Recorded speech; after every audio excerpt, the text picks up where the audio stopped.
Technology Committee is now in session. This is a special hearing of the committee to consider the evidence and the advice which informed the Prime Minister's announcement of new restrictions which he made on Saturday evening and which will be debated in Parliament tomorrow.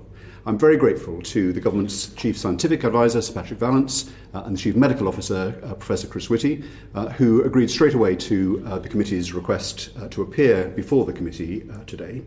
I'd like to welcome to the committee Jeremy Hunt, who is chair of the Health and Social Care Committee, to Darren Jones, who's actually a member of this committee but also chairs the Business, Energy and Industrial Strategy Committee, and also I'd like to welcome Lord Patel, who is chair of the House of Lords Science and Technology Committee. Thank you. Perhaps I can start before turning to colleagues with some questions, perhaps starting with Sir Patrick. Sir Patrick, without the proposed new measures that were announced on Saturday to be debated tomorrow, how many deaths a day from COVID do you expect the peak to be this winter? Well, I think it's very difficult to put numbers on an exact peak and when that occurs. What we can see, though, is that the R remains above 1 everywhere. The epidemic continues to grow. And if you take the 6-week forward projection, which is the part of the modelling where you're going to get greatest reliability, because obviously in any model which relies on data, theory and assumptions, the further you go out, the more unlikely it is that you get the number exactly right. But as you come nearer, you get more accuracy.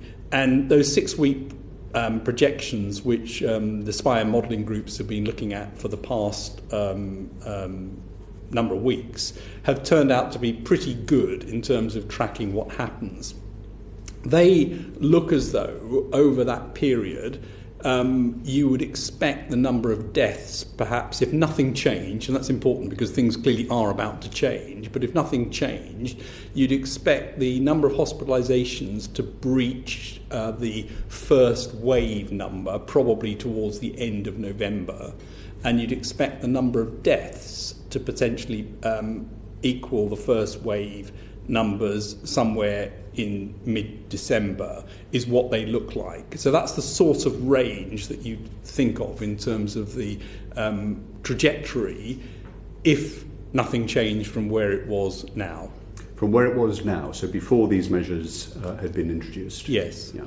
And can you just explain how this relates to the chart that you presented that had some different curves from different research groups that there's been quite a lot of public interest in since? Yes, so when that was presented on Saturday, what I said was those were scenarios that were put together to try to look at what a new reasonable worst case scenario might look like, and they're from a couple of weeks ago, and they are longer term modelling, so they come with all the caveats in terms of the accuracy. And what you can see is obviously there are different groups that have done those scenarios and they've made assumptions. The assumptions they were given at that point were that the R would be between 1.3 and 1.5, that it might go up by 10% over the winter, and they modelled on that basis, and you can see the different groups came up with different peaks as a result of that. And that would be to inform a reasonable worst case scenario. And another example might be if you go back to June, the Academy of Medical Sciences did a reasonable worst case scenario for the winter, which came up with higher numbers at that point. So that curve was to then lead into the 6-week projection, which are the ones that I think carry more validity in terms of the numbers. But again, there's still a model, so you just project forward for that period, and you see that quite quickly we reach the similar sorts of numbers to first wave on those. And that's the 6-week ones are integrated across all of the models. And so is there a consensus view in SAGE through the modelling group as to when the peak will be, assuming these new measures don't come in, and what level it will be? So the consensus statement are the 6 weeks medium-term projections. They are consensus from all of the modelling groups taken through SPI-M, projected forward over that 6-week period. The other graph is something that would come into a reasonable worst-case scenario consensus if that's what the Civil Contingency Secretariat want, and they would commission that. So at the moment, that is not a consensus. That is independent groups having modelled against a series of assumptions. So SAGE hasn't come to a consensus view as to what the modelling predictions would be? For the 6 weeks, yes. Beyond that, no. I see. And just turning to the NHS capacity, again, without the proposed measures being taken, when do you expect the acute bed capacity of the NHS to be used up through COVID patients? Well, I may bring Chris in on this as well. Sure. Clearly, what the SPIAM group can do is model forward the epidemic. Those are then provided to the NHS, and clearly the NHS owns capacity modelling because they know what the capacity is, and we don't have the insights into the exact bed capacity. But the sorts of numbers that, if you look at where the 6 weeks take you, suggests that the first wave peak equivalent is somewhere at a national level, somewhere towards the end of November, with then greater pressure thereafter, but that won't be even across the UK. And so some hospitals are clearly under pressure now, others will be under hospital later. So again, that's an average, not expected everybody to follow that curve. But Chris, you may want to say something about that. Well, I think it's also important that, a lot of, certainly the advice I've given is not based on significant forward modelling. It's actually based on what has happened and what is observable. So if you look at the number of inpatients, and I'm just using here Management Information Service data, but I think it's broadly accurate for England. In the 7th of September, 536 cases. By the time you get to the beginning of October, about a bit over 2,500. As of today, it's actually breached 10,000 people are in hospital. So I think you don't need too much modelling to actually tell you you're on an exponential upward curve of beds, and this is completely repeated when it comes to the ONS data, looking at the, again, this is backward-looking data, looking at incidence over time, which has followed a very clear upward trend. And what we know with all epidemics is what you get is it's a doubling. Epidemics are either doubling or halving. This is currently doubling, and it is doubling at slightly different rates around the country, and bits of the country are starting at different stages. Now, I think there are probably two things to say about your question on beds.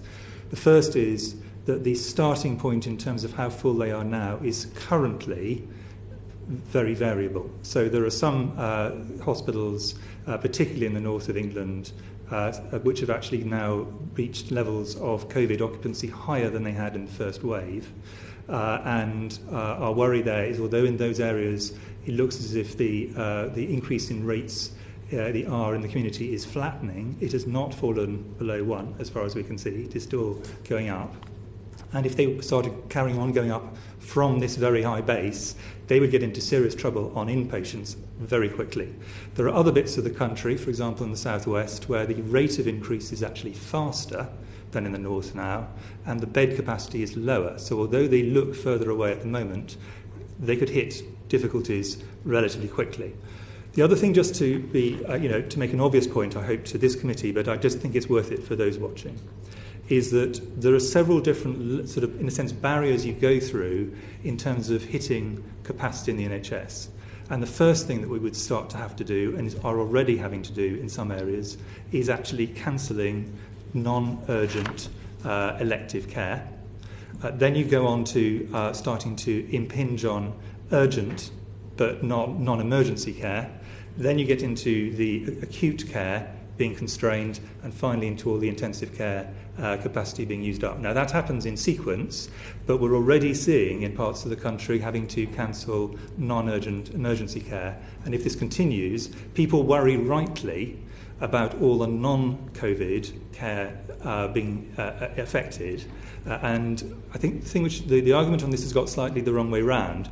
The way you prevent those services being impinged on and potentially being slowed right down, or even in some cases cancelled, is to keep the COVID rates down.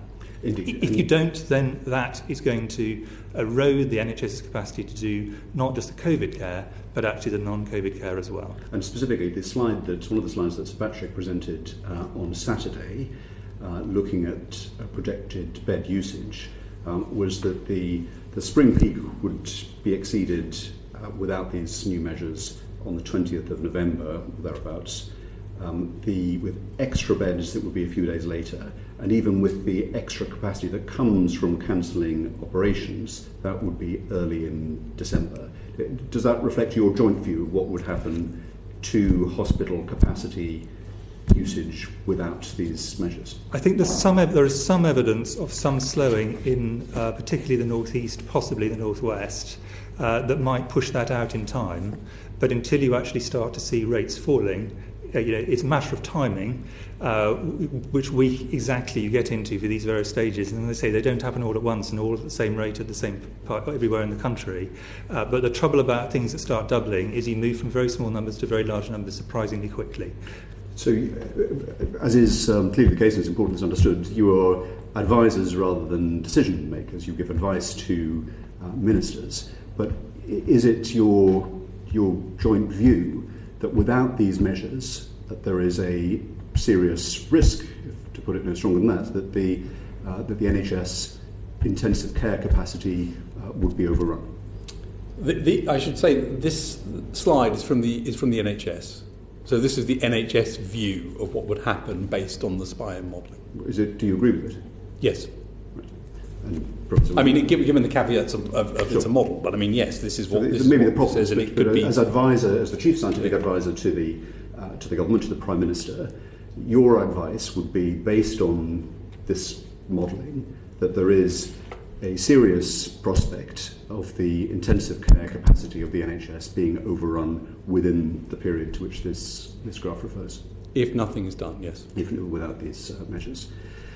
Which comes to the importance of the inquiries into these forecasts, because to accept that ministers decide and advisors advise, in practice, if the advice from advisors is that to the Prime Minister is that the capacity of the NHS is likely to be overrun within weeks, that is quite difficult advice to gainsay, is it not? And that's the reason why I think there's an interest in understanding the basis of the advice.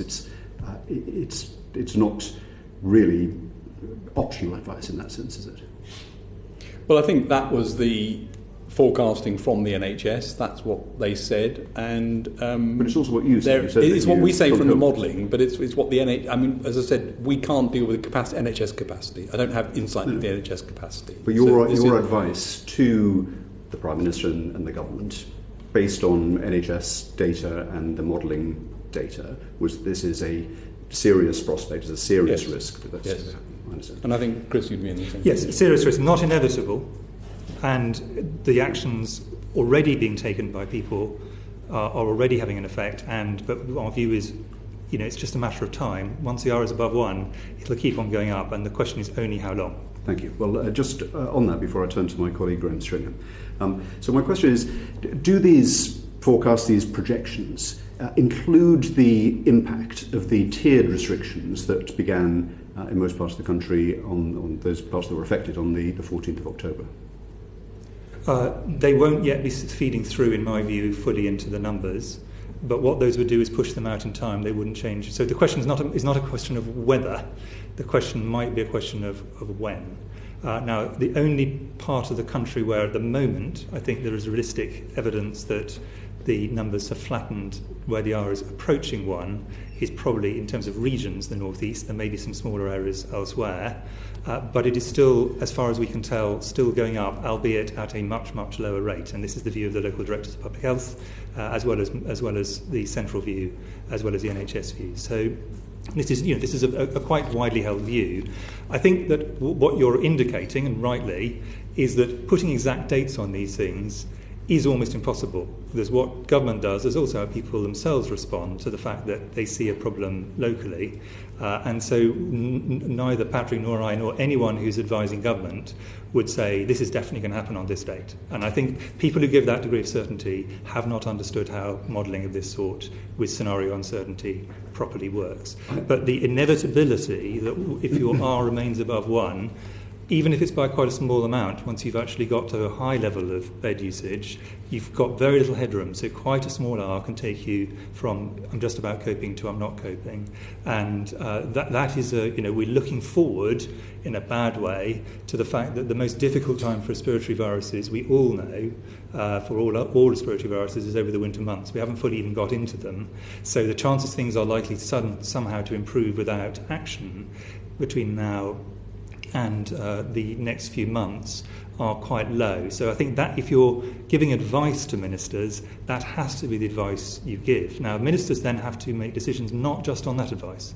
They have to use multiple other things. These have big social and economic impacts, and ministers have to take into account. It's right the elected ministers make those decisions. This is one strand of advice, and I think quite strongly that it is really important that these deeply difficult societal measures fundamentally are decided by ministers. I understand that, and the point that I've made is that if the NHS can cope and things can be accommodated, then there are decisions that ministers can make about the impact on the economy. It is, I think, much more difficult to make choices and decisions if the bottom line is that people are going to be dying in the car parks of hospitals. But there's a specific issue I want to explore on this. I quite understand that specific dates are not possible to ascribe to models. It's the shape of it that counts. But given the presentation that was made and the analysis that was made that justifies action that the House of Parliament are considering this week, that information, that presentation analysis was given on the 31st of October. Surely it would be reasonable for that analysis to include an assessment of the prospective impact of measures that were decided many weeks before and indeed became operational on the 9th of October. Why is the experience of, even the prospective experience, of measures taken and implemented on the 9th of October not factored into the analysis that you shared with the country on the 31st of October? It is, to the extent that the medium-term projections that were approved on Thursday. So they are the latest estimate from SPI-M on the medium-term projections, taking into account all of the data that they have up until that moment. So they include an assessment of the impact of the tiered restrictions in different parts of the country? As far as those tiered restrictions have had their impact at that point. So they were looking on that date at the data that they could have at that moment. But those data, of course, are also backward-looking. So they're not going to be able to necessarily project everything that happens as a result of changes that are not yet known. Well, we know what those restrictions were, yes. And those restrictions were chosen, presumably on the basis that they were going to have an impact on the prevalence and the hospitalisation, and ultimately the deaths and the capacity usage of hospitals. So you must have an assessment of what they were likely, or let's say they hoped to achieve, and there's at least 2 weeks and perhaps a bit more of data on what they were achieving. So were they factored into the projections of the impact on the NHS that was presented on the 31st of October? They are factored in the forward projection is the best estimate by the modelling groups of what would happen going forward, including the impact of those tiered restrictions. Well, if you look at the performance of the 6-week projections over the last month, the actual data has tracked very, very closely to the projections, suggesting that they are pretty good in terms of being able to look forward, taking into account what would happen. But they can't be perfect because no model ever is. So what has been the impact, the modelled impact of these tiered restrictions that were introduced early in October? How much have they reduced the number of modelled deaths by, or how much, to refer to Professor Whitty's point, how far back have they pushed the prospective peak?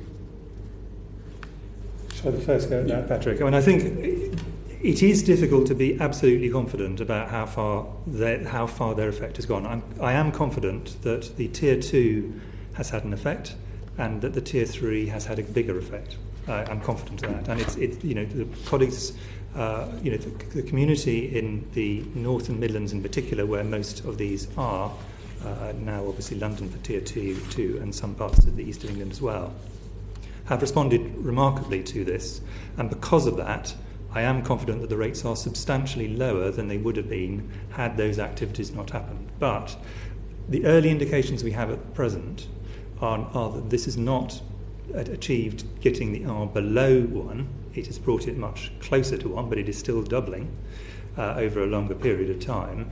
It's not possible to put an absolutely accurate fix on that, unfortunately, but we're doubling, as I've said already. We've now got hospitals already, like in Liverpool, which are above their previous peak. And it doesn't take much increase from that till you run into quite serious trouble. So the ability to actually hang on and say, well, let's wait a couple of weeks, let's just see what happens. The problem is, as you know, that the people who are in hospital now were infected several weeks ago. So there's quite a long lead time between taking an action and having an effect on reducing the number of people going into hospital, going into intensive care, and sadly in some cases dying. And therefore, if you wait too long, you've baked in a very large backlog of things where the rates are still going up. And we do not have, in my view, clear evidence at this point that R is below 1 in anywhere that we actually have significantly high rates. And that's a reality which I think my NHS colleagues in the north of England would say they recognise. I understand that lagged effect, obviously, on admissions and ultimately deaths. But it is the case in Liverpool, for example, which you cited, that the peak level of positive tests was around the time of the imposition of Tier 3, around the 9th of October, at about 3,500 positive tests a day. And that's the 7-day rolling average.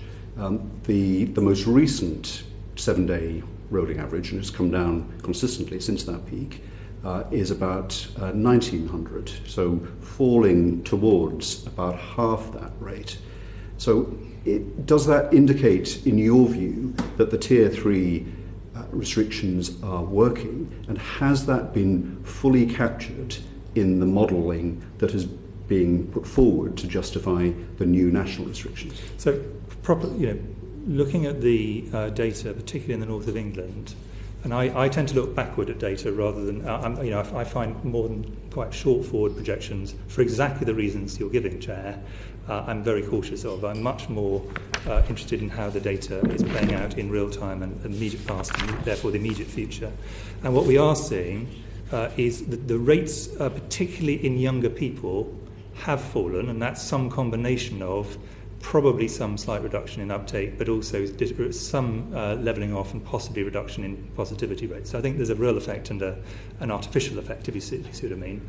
But we are not seeing that reliably in the older age bands as it's moved up through the age bands. And that's important because actually the rates falling in people in their 20s will actually have remarkably little impact on the NHS. A few people in their 20s get into serious trouble.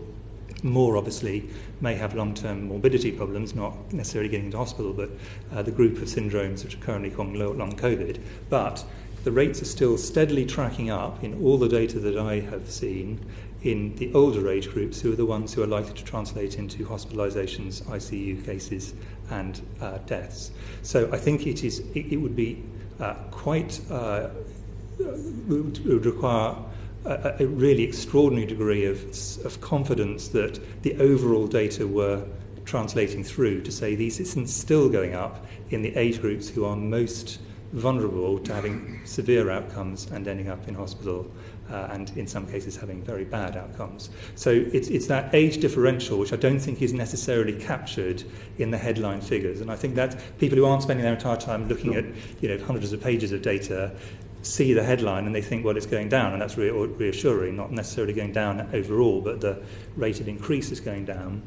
But there is this quite marked age differential, whereas it's the younger adults where the reduction is most marked. So you think that the fall in positive tests in places like Liverpool, quite marked fall over the last few weeks, is not reflected in the prevalence amongst older people. Correct. This is a differential effect amongst different ages. Now, my hope is that it is now levelling off in the older ages as well, and I think there's some evidence that may be beginning to happen. But it's certainly not to the point where you could reliably say, well, just, I know the models show this, but actually I think it may be going lower than that, because actually that isn't what we are seeing in these older age groups. I would be delighted, obviously, if the answer was they were going down faster than the data currently are showing. And there's always a bit of a data lag, and if that was the case, that would be very good news. But I think it would be very imprudent to work on that basis. So the implication of that is that these local lockdowns, the tiered measures, are not working for older people. I think the implication is that with all the tiering, I think they have slowed things down from where they would have been otherwise. I think that would be my judgment as to where we are, and more in Tier 2 than in Tier 1, and more in Tier 3 than in Tier 2. And that's due to remarkable work of individuals taking really quite difficult social decisions for quite prolonged periods in many of the towns of the north. And I think we should not forget how long some of them have been in these measures. But there is no evidence, in my view, at this point, that in the older age groups, the R is now reliably falling below 1. It may be in some places approaching 1, and therefore the doubling time is going out in time. That is not the same as the doubling time turning to a halving time, which is what you want to see. Thank you. It's precisely for that reason, Professor Whitty, for people that have suffered restrictions for a long period of time, they, I think, would want to be reassured that their experience has been reflected in the model and that we're not justifying a national lockdown without reference to the experience that they have on behalf of the country gone through. Would you publish the model, the NHS capacity usage model that lays behind these figures? Because it is such a pivotal one for the measures that are taken. Well, the data that I was talking about were not NHS data. Those were the JVC test and trace data. They're not my data, but I don't see any reason why anyone would not want to publish data of this. Would you write to the committee in the next few days with the details? Well, as I say, it's not my data to release, but from my point of view, it should be openly available. And almost all of the key headlines are openly available in almost all areas through PhD and other routes. You're the Chief Medical Officer. I think you're a man of influence. I'm sure. All I'm just doing is I'm trying to avoid promising something which I can't guarantee to deliver. I'm pretty confident I can, and I want to, because I wish people to see. I'm very strongly in favour of people seeing the data. I'm very strongly in favour of it. Grimsby. Just following up on the point you were making about infections increasing in elderly, more vulnerable people, which is the key criterion? Is it the R figure, or is it the rate of infection in elderly people?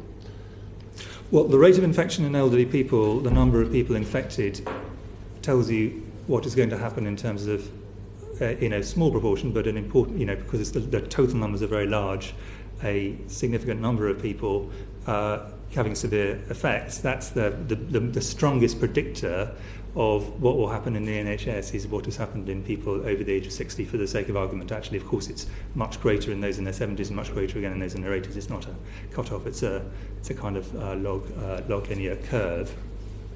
But the R is giving you a sense of is this doubling if R is above 1, or is this halving if R is below 1? And at this point in time, all around England, R is either above 1 or tending towards 1, but not falling at this point overall. And that's the figure that comes out of SPI-M. Patrick's in a better position to talk about that. But the R is a kind of summary figure. But actually, what you can see is it's either rising or it's falling, and that's the key question. The R, in a sense, is a reflection of that. I understand that the R is a composite figure, and what I'm really asking is if, just to give a hypothetical example, if R is at 0.8 or 0.75, but there are a lot of infections amongst elderly people and hospitalisations, which is the key factor in your recommendation? So in the immediate term, the number of people currently infected is the key thing. But the R will tell you that actually you've got this number of infections now, but if it was 0.8, I would be delighted if it was 0.8, and that would tell me that if I look forward 2 weeks, 3 weeks, 4 weeks, the numbers of people who are newly incident cases would be going down. We'd be back to a situation where the numbers were halving rather than doubling. But currently, as I say, they are doubling in most places. So Patrick, Professor Whitty said before, for anybody familiar with modelling, it was clear what was going on. The vast majority of people in this country are not familiar with modelling. I think it's fair to say that. Was it sensible or fair to put forward the graph with 4,000 deaths a day with or without the caveats? Pictures tell a much more powerful story than numbers do. That would have frightened a lot of people around the country. Wouldn't it have been better both to give the source data on that and explain in great detail, not just that it was modelling, but that the figures that had gone into it were 6 weeks old? Well, I think I positioned that, and if that didn't come across, then I regret that, but I positioned that as a scenario from a couple of weeks ago based on an assumption to try and get a new reasonable worst-case scenario, and that those figures, therefore, were not as reliable as the 6-week figure, which I spent time talking about. So those figures were ones done by major academic groups based on those assumptions, and in the spirit of trying to make sure that things are shared and open, they are the things that we have seen, and it's important that I think people see that. Well, I don't think people see that. Certainly if you look in both the serious broadsheet press and the more popular tabloid press, people have been horrified at the way that was presented, thought it was a biased way of presenting it, and not at all clear. You must realise that if you put a graph up saying 4,000 deaths a day, that is going to be the message that the vast majority of people take home. Do you regret that at all? Well, I think the aim of the presentation was to try and get as much of the information as we could out there. The 6-week projections were the ones that are important, I think, in terms of their reliability. Those were models for the reasonable worst-case scenario, and the reasonable worst-case scenario is something that people have been interested in, and they were modelled at the time to try and project that. And they came from very significant academic groups, and they are no more than a model of the reasonable worst-case scenario based upon assumptions. And the further models go out, the more unreliable the numbers are, and the more it becomes a qualitative exercise to look at the shape of things. And I think it's important that people understand and see what that is being looked at by the modellers, who believe that these things are important to have in the reasonable worst-case scenario. You don't think that you just frightened people who do not have your scientific background and understanding of models and not... Well, I hope not. I mean, I think I hope not, and that's certainly not the aim. And I will say that in a sense, we went through this a bit on the 20th or 21st of September when we said that we thought that things could be headed towards 50,000 cases per day if we had a doubling. Again, it was a scenario, not a prediction, and that deaths might reach 200. And the same argument that was somehow there to scare people was put to those slides. It wasn't there. It was there to sort of give a scenario.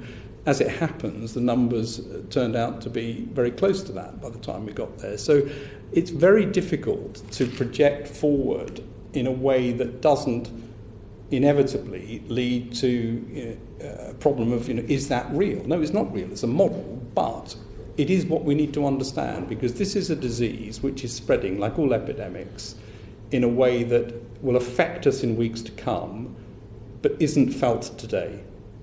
And I think there's that balance between trying to explain what may be coming, basing things, as Chris has said, as far as possible on what data you have today, which again is why things were presented as they were, to say, here are data from today and what's happening in hospitals today, but giving illustration of what may happen in the future, I think is an important part of this, because the tendency otherwise is to wait and to say, well, we'll find out in a few weeks' time, by which time you've baked in another 3 or 4 weeks of cases. It seems to me there are two reasons for having a lockdown.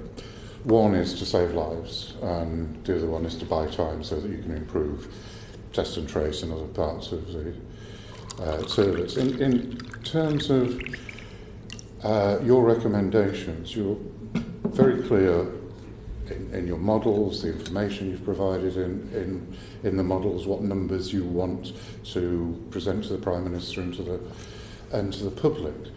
You always put the caveat on there are economic consequences and health impacts that happens, but that's never quantified. Now, last time you were here, you told us about the paper on April the 8th, which was a quantification of some of the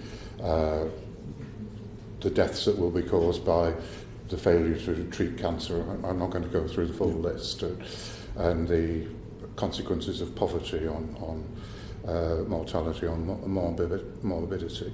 Why do you not present both sides of the equation in numbers? Well, I'll have a go at that, and then Chris may want to come in. So the paper you referred to was a paper that we asked to come forward from ONS, actuaries and others to try to look at the overall effect. And I think that was a very important paper, and that is being updated, actually. And the Department of Health and Public Health England. So that is being updated, and Chris may want to say more about that.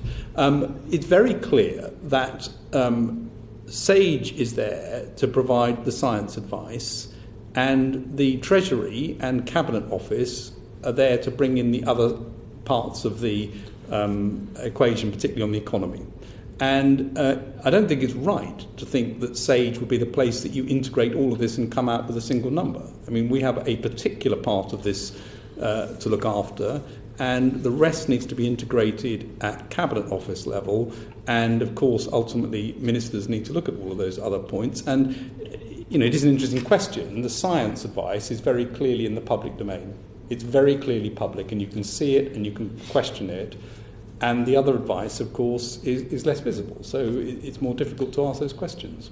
But the advice is sort of lopsided, isn't it? I mean, that paper, I'd be interested in seeing the updated paper of April the 8th, I think from memory, projected over 200,000 deaths over a period, not over a year, but over a period of time. I think the public would be very surprised to see that was the other side of the equation. And at the very least, I can accept that you need economists to do it and all sorts of other specialists, but don't you feel a responsibility to make sure people know there is another side to that equation? Could I add something, because I think there's a danger that people watching this, which I realise you don't, will have a misapprehension. Most of the additional deaths stack up because you don't deal with COVID. So basically there are 4 different ways in which this causes mortality, and I'm going to go through them. I realise that this, but I think this is a really critical point which has been wholly misunderstood in some areas. There's the direct deaths from COVID. That's easy to understand. Yeah. I agree with that. The second group, which hopefully we will not get to, are deaths from emergency services being overwhelmed. We did not have that in the first wave, and we have every intention of trying to avoid that in the second wave. But the third group is things which happen because of COVID putting pressure on the service. You have to cancel elective, cancel urgent, other care. Those are the deaths like in the urgent care, that might be cardiovascular. In the medium term, that might be cancer. Those are actually on the COVID side of the equation. And then you've got some which are around the lockdown itself, which are things like reduction in air pollution on the bad side, on the good side, and increase in mental health problems on the bad side. And then at the final ones, which is the very, very important, are the economic ones, which counterintuitively, the immediate effect is actually not negative, but in the long term, that is very, very important. And that's the bit which is on the other side of the equation. And I've always said that really clearly. If you're in public health, caring about increasing deprivation is central to what you do. It is absolutely critical. And that bit, absolutely, I've always tried to say that is the other side of the equation. But all the cancer deaths, the cardiovascular ones, they're in fact on the COVID side, that if you don't deal with COVID, those are going to get worse. I'm running out of time, but one could argue, I understand the point you're making, that because of the pressure of COVID, some of those services are reduced. But some of those services were reduced because service was withdrawn, not directly because of COVID. So it's a more complicated equation on that. But my point to Sir Patrick was, shouldn't that somewhere in the system be put together, whichever side of the equation you put it on, and will you do that?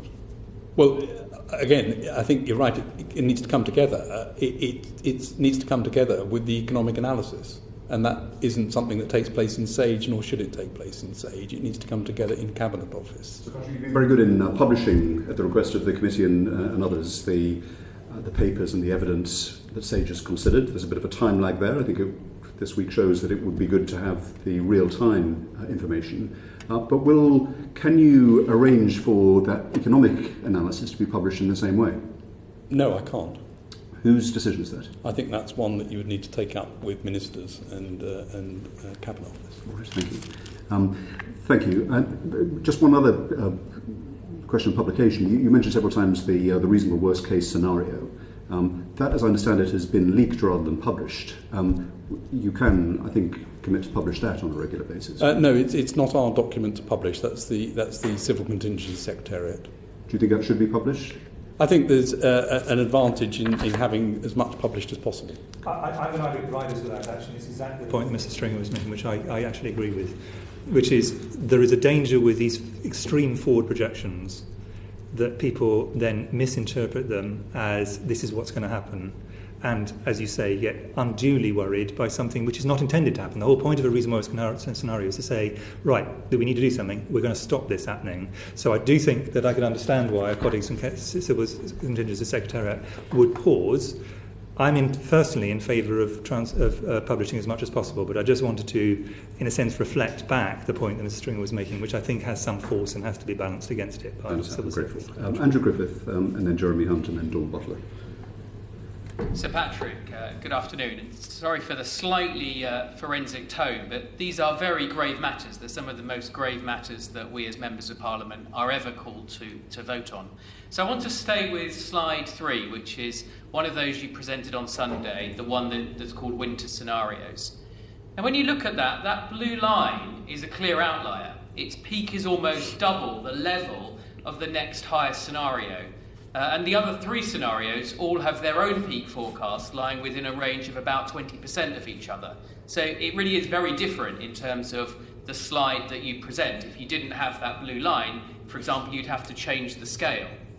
So at the time you presented that data to the Prime Minister, did you yourself understand the assumptions behind the blue line that we now know is the Public Health England Cambridge model? Well, I think what we try to do when we present data from Sage is to look at the integrated SPI-M output. And that is the 6-week ones, and in due course would be an integrated, reasonable worst-case scenario. That slide is of independent groups and what they have modelled. And as you can see, there's a lot of variability in that slide, with most of the groups coming out on the right-hand side and one being left and higher. And clearly that is an outlier for the reasons of the way in which they've done their model and assumptions. And I think that is the reason why we tend to go for integrated views from SPI-M, not to go with individual group projections. Do you know what it is in those assumptions that produces that very different shape to that curve? Well, the assumptions underlying the models will be published in full, and so it'll be possible to look at the reasons why curves differ. Are they in the public domain now, before the vote that we have to make tomorrow? The intention is to get the information on the models out, I think, as soon as possible. I don't know exactly when that's coming out, but very soon, I think. It would have to be today if it's true. Yeah, I think there are some documents coming out today if we can get them out today. I mean, they're not ours, so they would need to come out from the groups. I understand that, and it would certainly be very helpful, I think, to colleagues if it was. I mean, when you looked at that chart, I mean, it forecast more than 4,000 deaths a day at peak, which is, I don't think any country in the world has seen that rate of deaths. But also, if you then bring it back to today and the time that you were presenting that to the Prime Minister and his advisors, I mean, it would already have been off the curve. I mean, it would already have been predicting around 1,000 deaths a day at this particular moment in time. And can you just remind me how many deaths there were yesterday? I can't remember the exact figure. It was 138 or 100. Do you have the exact figure? Mondays are always artificially low. low. Today will be artificially higher for the same reason. I wouldn't concentrate on individual days. What we have done is looked at the initial portion of those curves in relation to the data and indeed in relation to the 6-week forecast as well. And what you see is that the initial portion of those curves for the other projections are there or thereabouts for 2 of them and higher than the real data for 2 of them. And ultimately, of course, data trumps models. So sitting here today, I agree with that. But sitting here today, then, with the ability of that data, would your advice be to colleagues to essentially discard that model, to accept that it's somewhat discredited, and that we should set that aside when thinking about whether this is the right course of action? Well, I don't think it's at all fair to say it's discredited. These are scenarios that were put together on assumptions to look at what a reasonable worst-case scenario might be. And as Chris has said, a reasonable worst-case scenario is something that you do not want to happen, but is something that could plausibly happen if things went in a certain direction. I think the right graphs to focus on in terms of forward projection are the 6-week medium-term projections. They've been shown to be relatively good over the past 4 weeks. You'd expect them to project forward. And again, they're assuming nothing changes going forward, and things may well change, as you know. And to base it also on the data we have today, as Chris has said, which shows where things are in hospitals at the moment, which are filling up. And I think these are not forecasts. These are models which tell you how things can look. But they are not forecasts, and they should be looked at knowing that. Would you like me to just add? Would you like me to add just one comment on that? Professor Whitty, please. I think that if there is someone whose feeling is that the difference between them being supportive of these very restrictive and difficult measures is the difference between 1,000 deaths a day and 4,000 deaths a day, if that is the case, and remembering that if there were 1,000 deaths a day, that would imply significant pressure on multiple other bits of the NHS, this, I think, becomes a very material question. But I think all of us would say that the rates would probably be lower than that top peak. But I think the reaching the peak which we reached in April strikes me as an entirely realistic situation. So if people wish to take a conservative view, I mean that in a small c sense, that would be something which the short-term projections would take us to. Andrew? Very helpful. No, thank you. That's very clear. Thank you. There is a particular relevance to that statistic, though, is there not, Professor Whitty, in that the NHS did cope with the peak last time, and one must assume that we've made further improvements during the summer. And so a whole set of other choices are possible if the NHS is not going to be overwhelmed. So the difference between 1,000 and 4,000 is actually quite material. Yes, and I have to say I feel slightly uncomfortable implying that this is a decision for me as a doctor advising government to decide on 1,000 or 4,000. This is, actually all I'm saying in response to this question is, I think there's been some rather overblown rhetoric on this. People can take different projections if they wish, but getting to the stage we got to in April, and if we do nothing, carrying on up from there is entirely realistic. Okay, thank you. Jeremy Hunt, and then Dawn Butler, and then Aaron Bell. Thank you very much, Chair. I just want to pick up on what Professor Whitty has just said. I mean, talking about 4,000 deaths wasn't overblown rhetoric. There was actually some slides that were presented to the public. But if I just take your conservative view, as you said, that it's not at all unreasonable to say that we will reach the same level of deaths as in the first peak. Many people would find that very curious. We now have dexamethasone. We are much better at knowing when we need to transfer people into ICUs. We understand about when to use ventilators and when not to. Testing is much better. We're monitoring people who have the disease, finding out about them much earlier. We've had more time the whole of the summer to plan for capacity. So why is it, I think a lot of people are very curious as to think why it is that we are likely to be seeing, if we take no action, the same level of deaths as we had in the spring. Well, I think that the points you make about the reduction in mortality that we'll get to with some of these interventions is important. Dexamethasone, which I think the UK can feel proud that this was something that we did for the whole world very fast, will reduce mortality. There is less use of ventilators, which I think looks better. There are a number of other medical improvements. But these are going to reduce the mortality. They are not going to take it right the way down, unfortunately. So, for some people, sadly, will come into hospital and whatever you do, they will die. And I think the idea that there's been a huge transformation in the infection mortality rate would not be supported by the current data. There has been a reduction. I'm confident of that. There might have been a halving. I think it's difficult to tell currently on the current data. Let us hope that is the case. But what we're seeing at the moment is numbers of deaths are going up really relatively steadily over the last 2 or 3 weeks.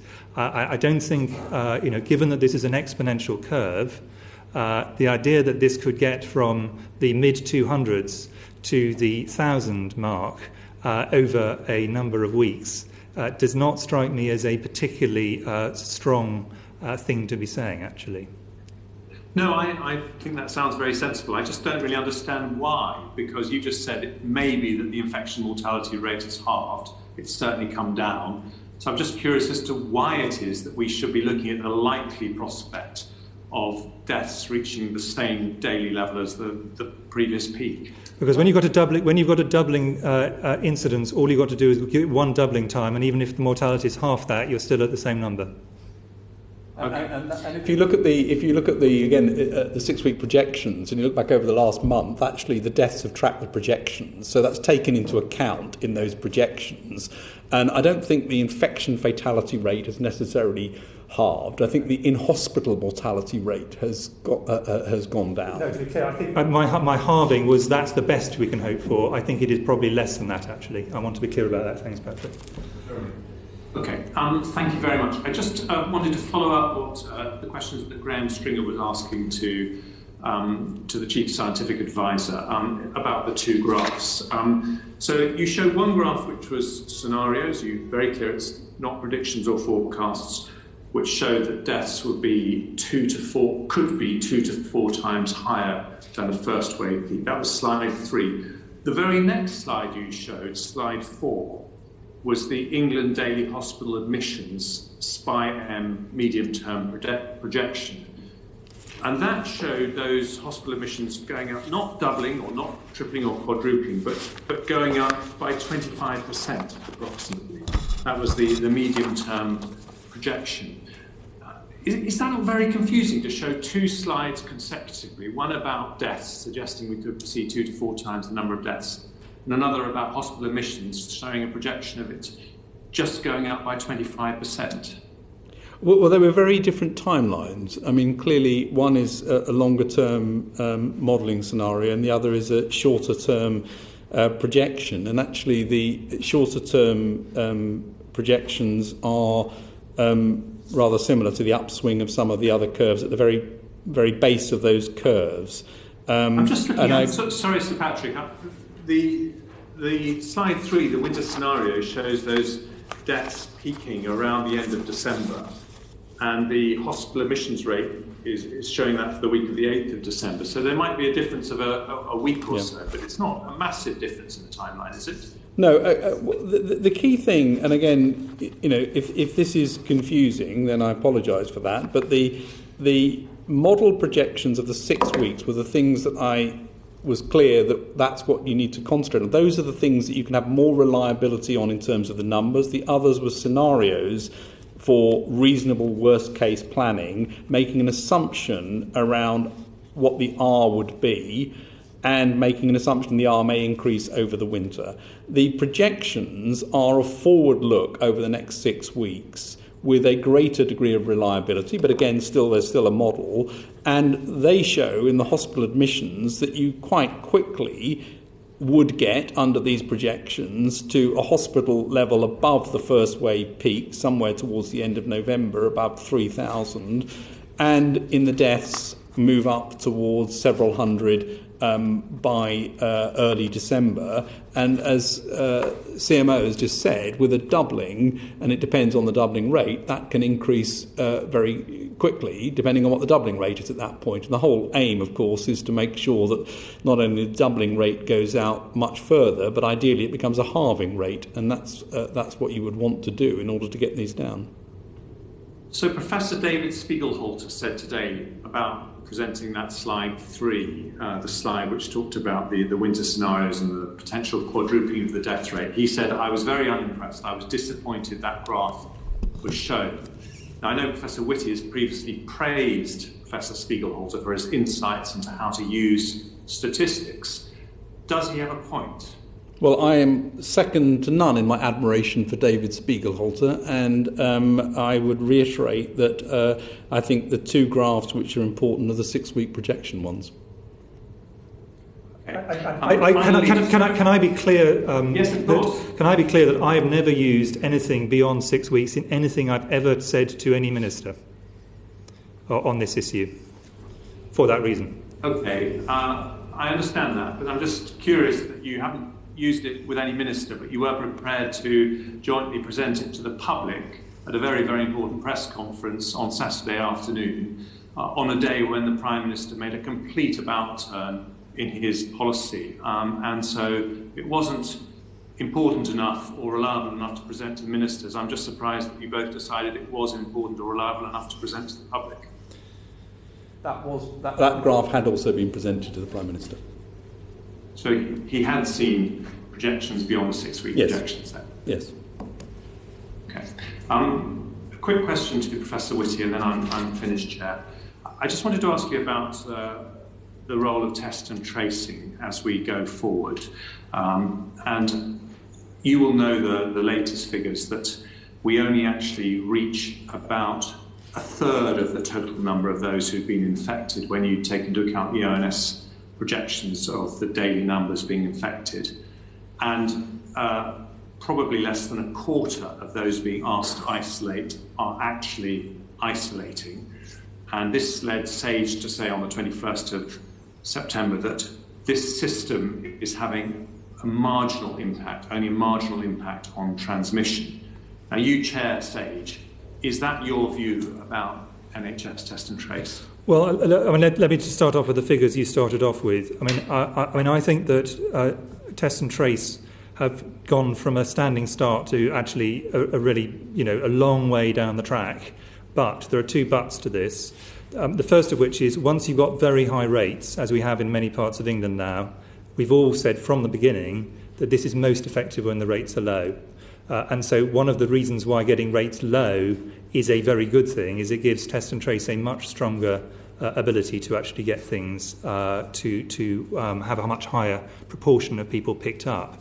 In terms of the numbers you quoted, I think there's probably two caveats to the data you've just talked about. The first of which is you would only expect test and trace to pick up symptomatic people. The ONS data also picks up asymptomatic, so I think you don't set them a completely infeasible target. And the second is, I think some of the commentary on this, including the academic commentary, implies that if someone has been contacted and doesn't follow exactly every single element of an isolation thing, they're doing nothing. So they give it an all or nothing, a 1-0 kind of approach. Actually, a lot of people may well be actually responding to being contacted by changing behaviour very substantially in a way that reduces transmission, but it isn't an exact replica of what's expected. I'm not disagreeing with you. All I'm just doing is I'm just finessing slightly an understanding of the numbers you just given. Yes, perhaps you could just explain that, though, because as I understand it, what the contact tracing element of test and trace does is it contacts people who've been a close contact of someone who is confirmed as positive and asks them to isolate.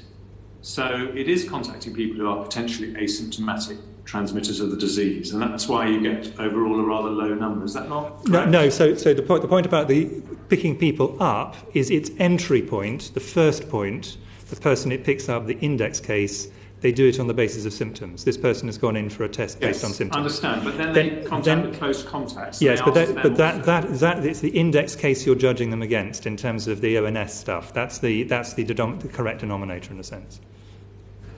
Yes, but we're still only asking to isolate a low proportion of the people who are potentially transmitting the disease. Anyway, what you're really saying is that you don't disagree with what Sage said, that it is only having a marginal impact on transmission, but the reason for that is because we have such high levels of transmission. And do you think test and trace is really likely to be more effective when you have lower levels of transmission? I think, what you're saying? Yeah, even under optimal conditions, it'll do a lot better with much lower incidence. So, all other things being equal, which that's a big if, but all other things being equal, it'll actually probably now be having a bigger effect, if anything, in the areas which are slightly lower in incidence than in the higher incidence areas. That's what most modelling on this area would imply. Thank you. And you'd expect it to be more effective, and you can see across Europe that that's the case as well, that even very effective test and trace systems do not work well at high prevalence. So secondary gain of reducing the incidence due to what the Prime Minister has announced, if it's voted through by Parliament, is that it will bring the numbers down to the rate where actually this becomes a bit much bigger part of the solution. But, we need to be really clear, even under perfect conditions, test and trace only takes a proportion of the R. It's not, you can do that and you forget everything else. It's a proportion, and that's all we can reasonably expect of it. Thank you. Just on that point, the paper that Jeremy Hunt quoted from, the SAGE paper, that the system's having a marginal impact on transition at the moment, that was the paper of the 21st of September, when prevalence was much lower than it is now. So even in those conditions, the verdict of SAGE was that it was having a marginal impact.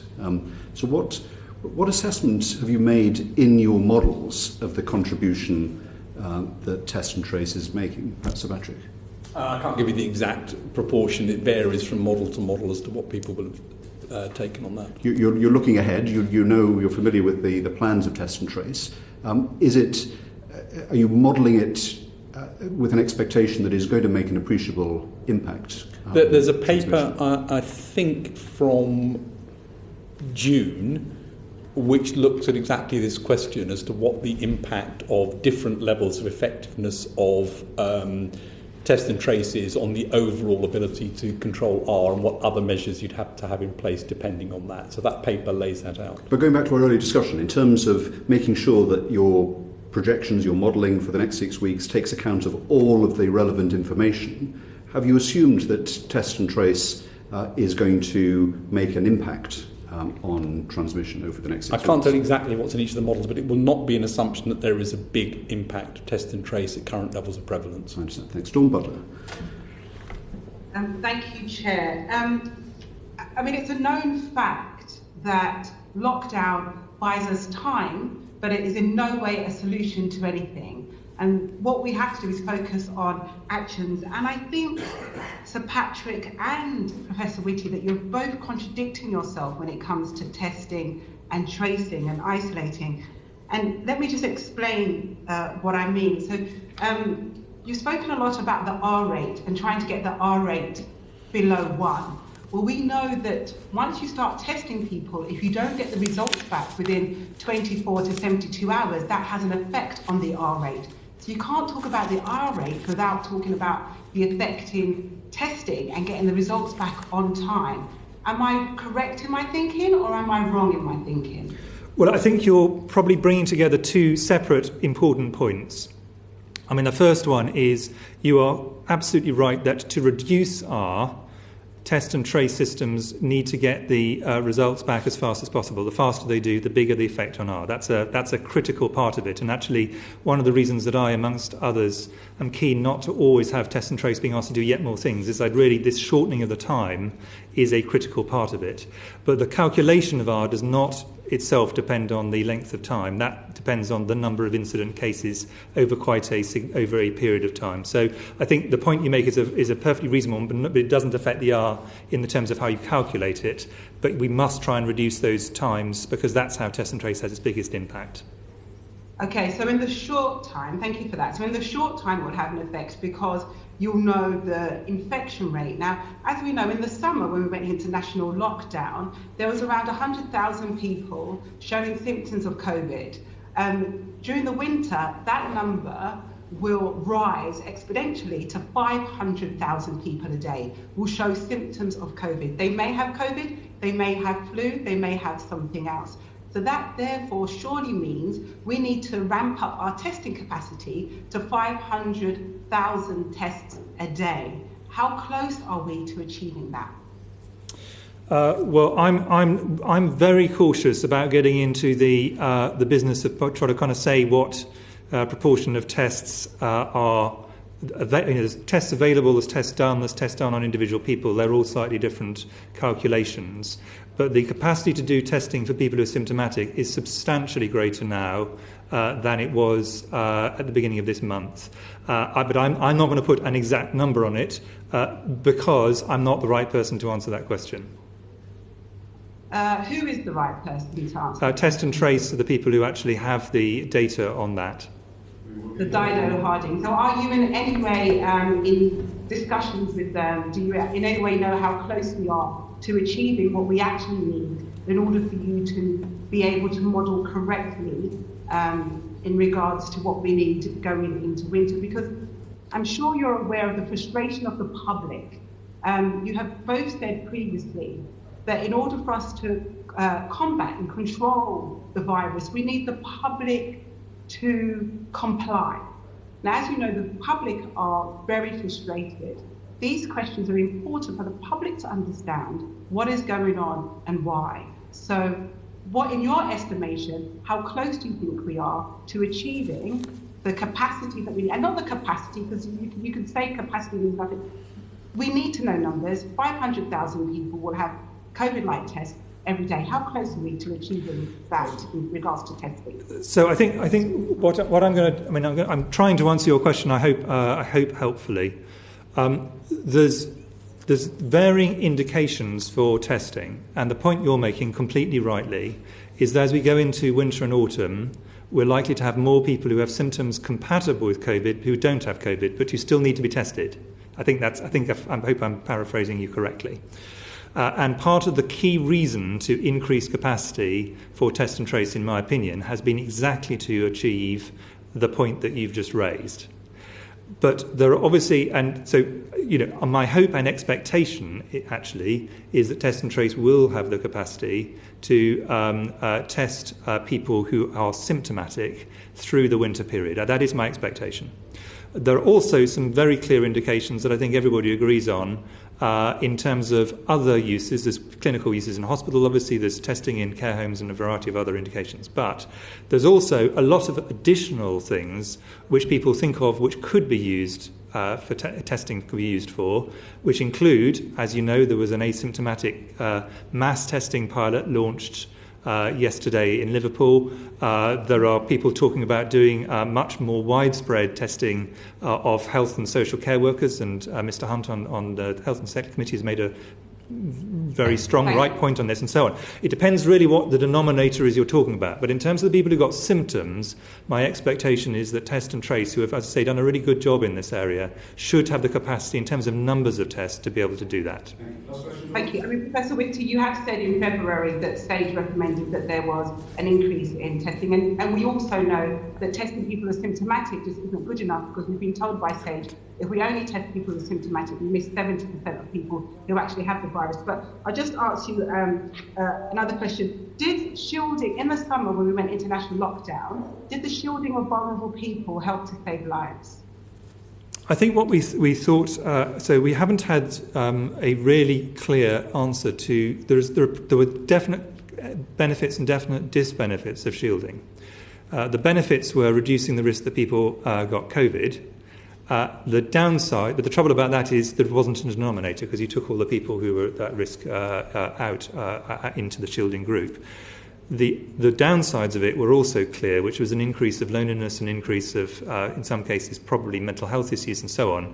And trying to work out the balance between those, our impressionistic view is that shielding was useful, but should be a less strict version of shielding in the next phase. To allow people a little bit more, particularly time outdoors, and so on, because actually there was this real worry that people were feeling trapped in their houses and all the downsides that went with that. So there has been an adaptation of that, and we're also intending to change over time the group of people who are in the shielding list, and there's been something published in the BMJ a couple of weeks ago which explains how we're going to do that, because the exact risk factors that led to the shielding list were generated at a stage we understood much less about COVID than we do now. We still are learning a huge amount more, and we will know more in another 6 months, but at the moment we think we can actually change that, the biggest change being quite a much very high proportion of the children who are shielded. The view was the risk is not sufficient to justify the significant downsides on that, but there have been other important changes with the shielding, so it's an important question you've asked. Thank you. We're more than halfway through our session, so I think we'll all need to keep questions and answers more succinct. I'll come back to Dawn if we have chance, but I want to turn now to Chris Clarkson, then Erin Bell. Thank you very much, Chair. Thank you for appearing today, gentlemen. I just want to go back to the testing, in particular to PCR testing. I want to understand at what rate have you accounted for false positives and false negatives in your modelling, and what are those rates? Yes, I'm not sure I can give you an exact answer on that. I mean, PCR really doesn't have much in the way of false negatives apart from swab negatives. I mean, it's very sensitive, picks up lots of things, even can pick up very small amounts of RNA, which is one of the reasons that it probably picks up people who aren't actually infectious. It picks up people who've got some residual RNA from having a virus. So in that sense, it's a false positive in terms of the infectiousness.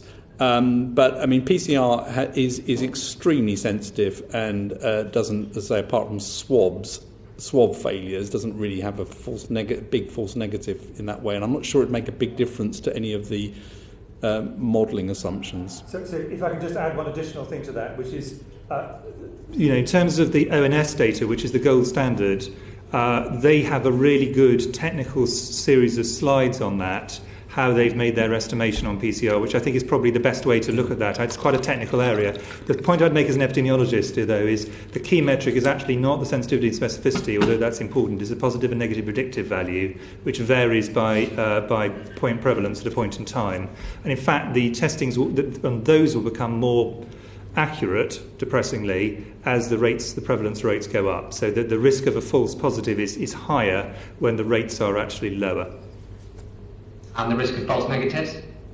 The converse is true, but we're at sufficiently low levels, it makes much less difference about that. So if you had to put a figure on it? On false negatives? Yeah.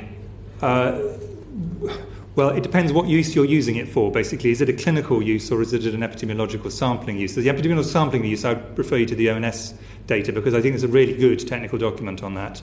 For clinical use, what you're really wanting to do is pick up those people who've got symptoms that are important enough to actually want to do something about it. And I think the big risk there is actually about sample acquisition more than it is about the actual lab side of it. The lab side of it's pretty good.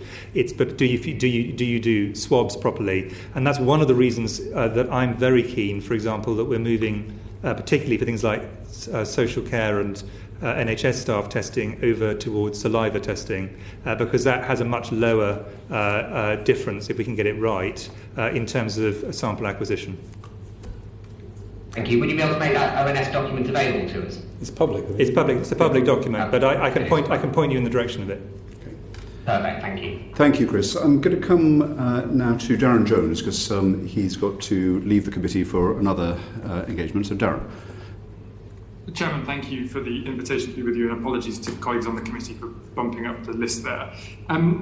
Professor Whitty, is it right to assume that there are health implications associated with the economic consequences of decisions around tiered regions and a national lockdown? Yes. And Sir Patrick, earlier you said that it was inappropriate for Treasury officials or economists to be on stage. Why do you think that in that context? We have got somebody from Treasury on stage. I'm sorry if I made you think we haven't. We have got somebody on Treasury. What I said was that I think it's inappropriate for SAGE to be the place where all the economic advice gets integrated with the health advice.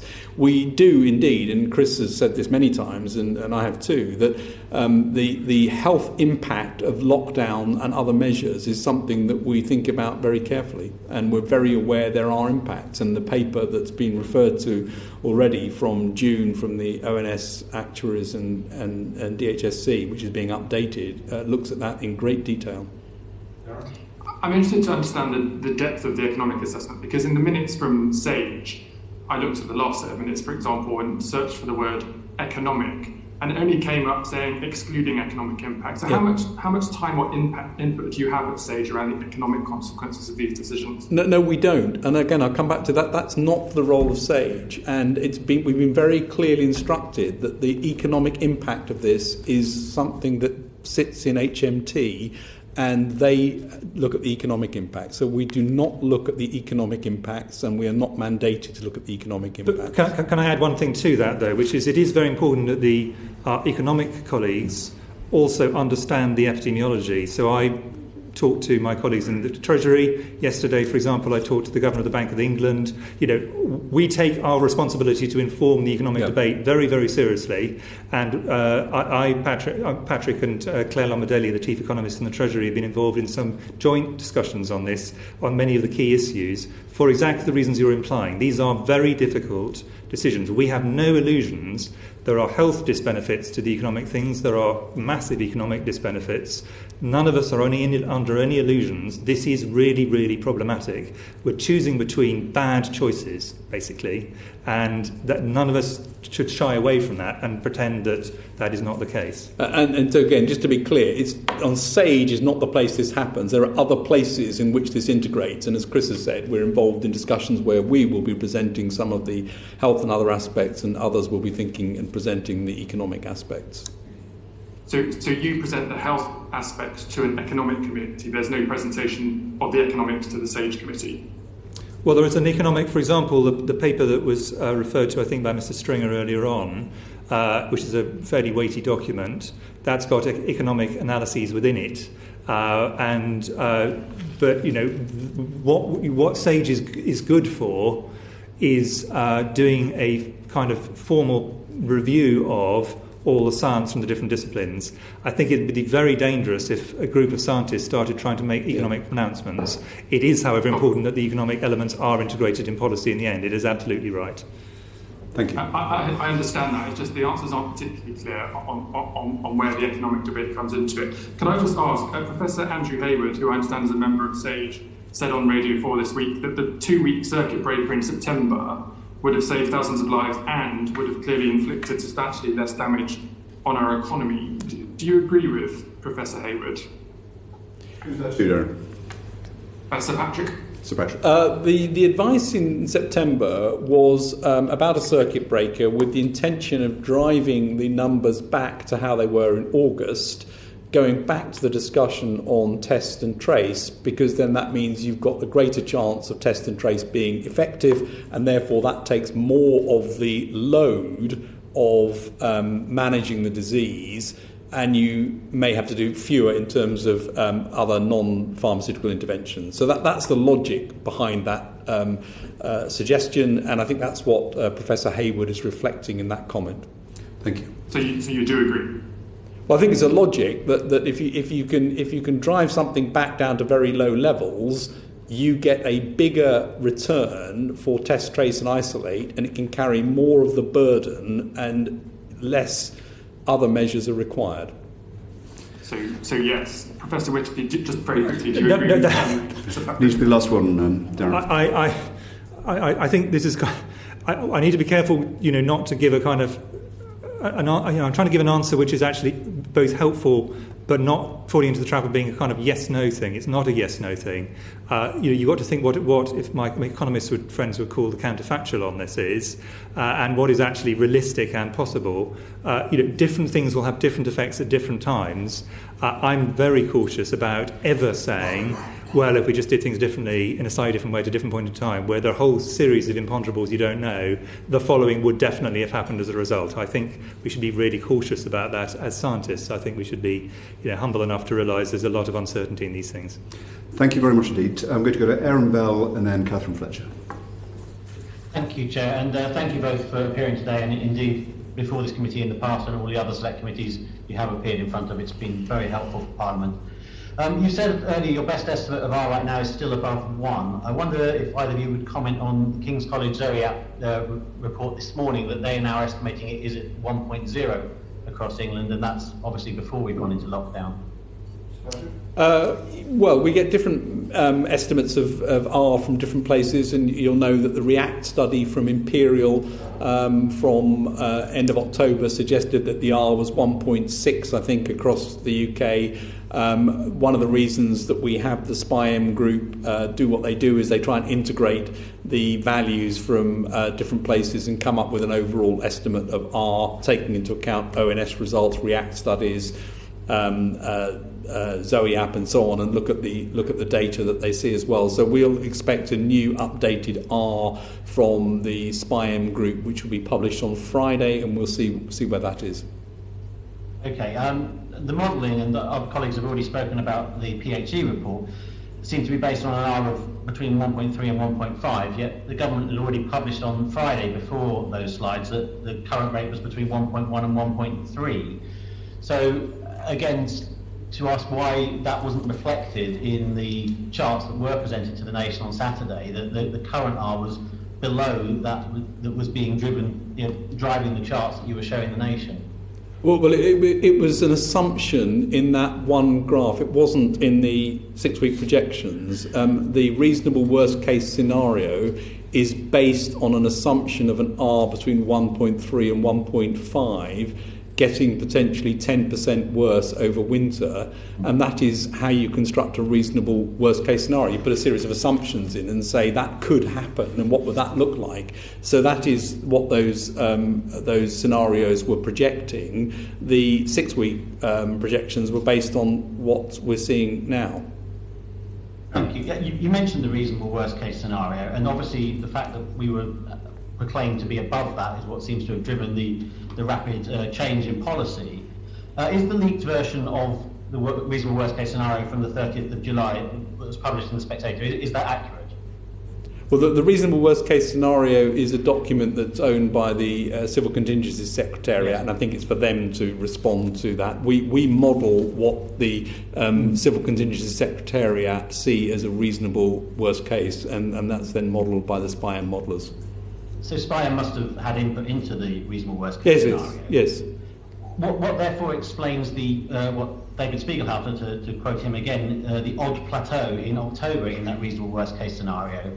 The case rate, the infection rate in October was shown as being perfectly flat in a worst case scenario, which I can't equate with either the meaning of reasonable or worst case.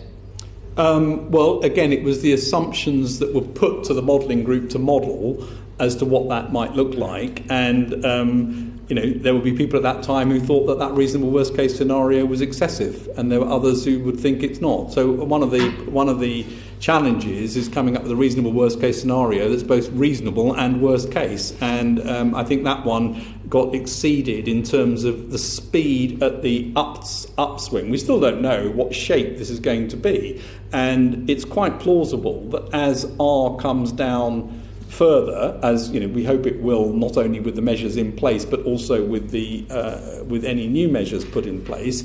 If the R were 1, you would reach a plateau. That's what you would see. Numbers would effectively stop at that level for quite a long period. And that's why it's quite important not to end up sort of fixing it at a high level, because then you've baked in a very large number of hospitalisations and deaths for a long period. No, I understand that. I just find, given that we all know it's a respiratory disease and we expect it to be seasonal, I can't quite understand how, even with a heroic assumption about what government intervention might do, that October infections were forecast in this reasonable worst case scenario to be static throughout the month, whereas we all know they've actually been doubling on an approximately fortnightly basis. Well, can I just make a comment that none of us have been through this virus at this time of year, so I think how we can know exactly in advance what exactly the different seasons are going to do. I think let's be a little bit cautious about our own ability to predict. Okay, thank you, Professor Whitty. In Stage's assessment on the 21st of September, looking at non-pharmaceutical interventions, it forecast there could be up to 3,000 hospital admissions by the end of October. Per day. The figure on the 28th was 1,442. So, again, I find it very hard to square those numbers. It was half as much as you'd potentially forecast as recently as the 21st of September, with the idea that we're suddenly above a reasonable worst-case scenario. Could either of you comment on those numbers? Well, they were from the modelling group then to sort of look at the interventions, and yes, at that point the view was that was going to breach the reasonable worst case scenario. At that point, that was what was predicted, and what you're really getting at, which I think is entirely reasonable, and point that I made right at the outset here, is that as you look for longer term projections, the numbers are bound to be wrong in one direction or another. I mean, they're almost bound to be wrong in one direction or another. As you look for the shorter time periods, you can get much more confidence in that, and the next 2 weeks you can have some degree of confidence you're probably going to be about there or thereabouts. Over 6 weeks, to say they've performed reasonably well. When you go beyond that, you start to have uncertainty, and of course that's when you have to rely on data, and it's a changing baseline because measures have been introduced since that document which have undoubtedly brought things down. And to echo what Chris has said, there have been heroic efforts from people across the country actually to adhere to some quite difficult things that have brought levels down, and that's been important to get the R, which would naturally want to be at around 3, down to somewhere between 1.1 and 1.3 at the moment. Thank you. I understand the point you're making. Modelling is difficult, forecasts are difficult, particularly ones about the future. The hospital data is obviously what's driven the decision to go into lockdown, and I presume you would agree that we really need to be focusing on those admissions data, the over 60s admissions data and so on. But again, just to go back to the same points some colleagues made about the public presentation of that, the slide you showed on the hospitals, which did actually include my local hospital, the Royal Stoke, on it, that was only the top 29 hospitals in the country, and it was put out to indicate that a number of hospitals were over capacity. But what proportion of hospitals are actually above where they were in the first wave at the moment?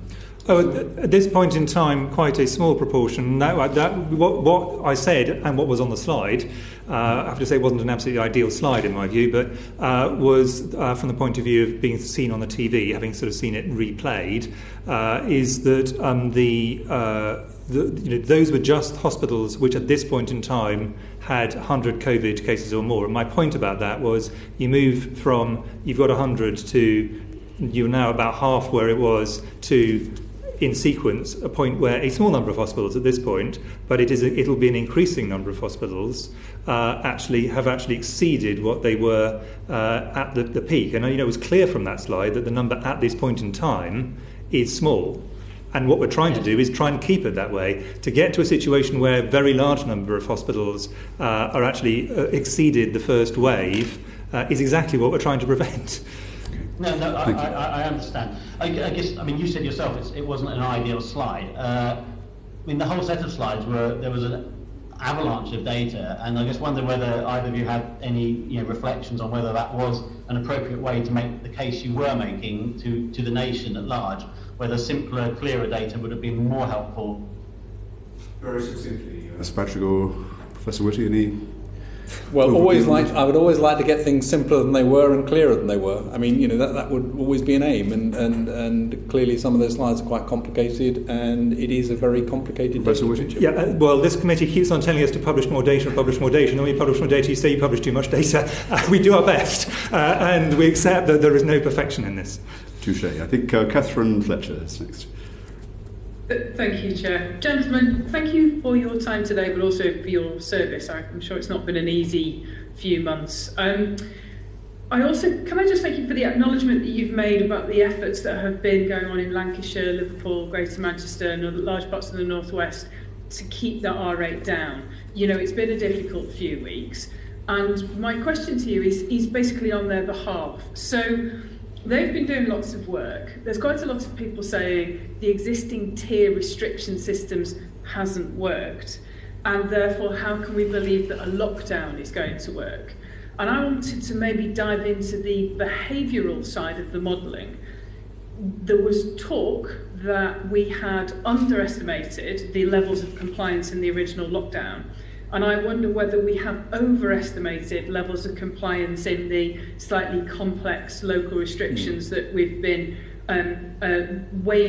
working under the burden of up in the north of England. So do we think we understand how the people complying can help translate into defeating this virus through those models? Shall I have a first go at this, and then Patrick may want to talk about the social science more widely. But what I have the privilege of doing, and it really is a privilege, is talking to colleagues, particularly the directors of public health, who are just remarkable across all of the north of England and the Midlands, but also local authority colleagues on a regular basis, and get their idea about how people are adhering to what is being recommended, and first in guidance and then in some cases in law. And I think across the board, my reflection is the great majority of people, and this is reflected in all the polling and a variety of other things, the great majority of people both intend to stick to the rules and do stick to the rules to a remarkable degree. And to go back to Patrick's point, were that not the case, we would be in a massively worse place than we are at the moment. My expectation is R would have shot right up if people are not massively reduced the number of people they have contact with, really stuck to all the things we need to do in terms of individual actions they can take, the hands, face, space actions, and done a huge amount in businesses to try and make them COVID secure. Without that, we would be in a very, very difficult place compared to where we are now. So it is a huge tribute to the people that you represent, and more widely in the country, that we are at the moment. And the fact that the North East has managed to flatten things, that things are, I think, coming down, although not quite fast enough, in Liverpool, Merseyside more widely, and so on. These are really because people have done a lot more. And it's very easy to get a couple of photographs in the newspapers that imply that widespread flouting of the laws and guidance, actually that is not the reality on the ground that I'm having described to me, and when I go out and about that I see in places like Morecambe or Blackpool or whatever it is. Well, just to say, first of all, you're absolutely right to raise the point that these interventions do work. It's not that they don't work, they have an effect, and you can see that in terms of the R having come down a bit. So there's no doubt they work, and they work because people have adhered to them. And if you go back to the first wave, it's very clear that in the modelling, the admissions for hospital actually track very, very closely to a good adherence model. So people really did, and I think the simpler things are, and the more people are engaged with the information, the more likely it is we get to good adherence. Catherine. I'm glad for those comments, because it's difficult to not see your family and hug your relatives and worry about what's going to happen at Christmas. So, yes or no, is this lockdown going to work? If people adhere to it in the way that I expect they will, it'll reduce R below 1, in my view, in the great majority or all of the country, and that will pull us back in time, and that will make a huge difference. I think the word work, I think what I wouldn't want to imply is that suddenly that means that COVID is over as a problem. This is a long haul, and I've said repeatedly, and I think people basically broadly accept this, that we need to see this through winter. This doesn't mean we need to stay in these measures through winter, and I want to be very clear about that, but we will need to be doing things that keep the rates down, which are for exactly the reasons you're saying, at every level, even well short of the lockdown, are very much not what we're wanting to do. People have been incredibly good at adhering to it. And going back to a point that was really from the beginning of this hearing, young people who everybody gave a whack at, they have brought the rates down in their own age group by their actions. That has been remarkable. And I think we should really, we should celebrate that and, mark the fact that they have done this on behalf of society. I don't think I've got anything to add to that. I agree entirely with what Chris has said. Catherine? Thank you both, gentlemen. Thank you, Chair. Just on Catherine's point, do you expect us to be able to lift these restrictions on the 2nd of December? The Prime Minister has stated that that is what he intends to do. Does your modelling predictions based on these measures being taken, we've talked about what would happen if they didn't, based on these measures being taken, would you expect to recommend that we could... So the decision as to whether to lift the restrictions on the 2nd of September is not a modelling decision. It is rightly a decision for ministers and Parliament. So that is, in a sense, what I'm trying to do is do exactly what at the beginning I said we must do, which is we must provide technical data and helpfully interpret it as best we can. But it is for ministers and for elected politicians to make those sorts of decisions. Well, you must have modelled the prospective impact of the measures that are being recommended to the House of Commons and the House of Lords tomorrow.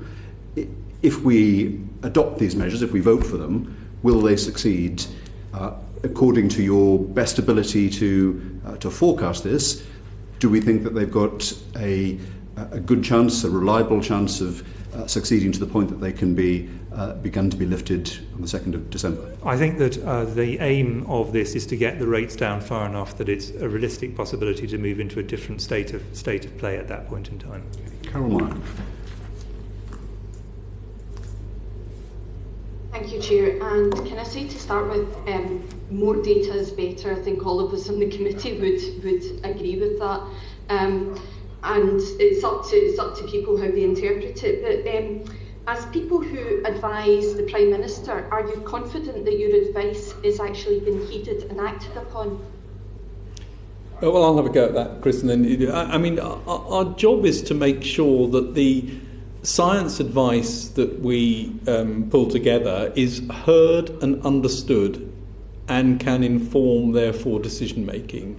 It's clearly not advice that turns into the decision. And so in terms of, do I think that the advice has been well put together by scientists who know what they're talking about? Absolutely. We've got great people working on SAGE, many of them, including from all of the devolved administrations as well. I think the advice has been clearly presented, and I think it's been understood.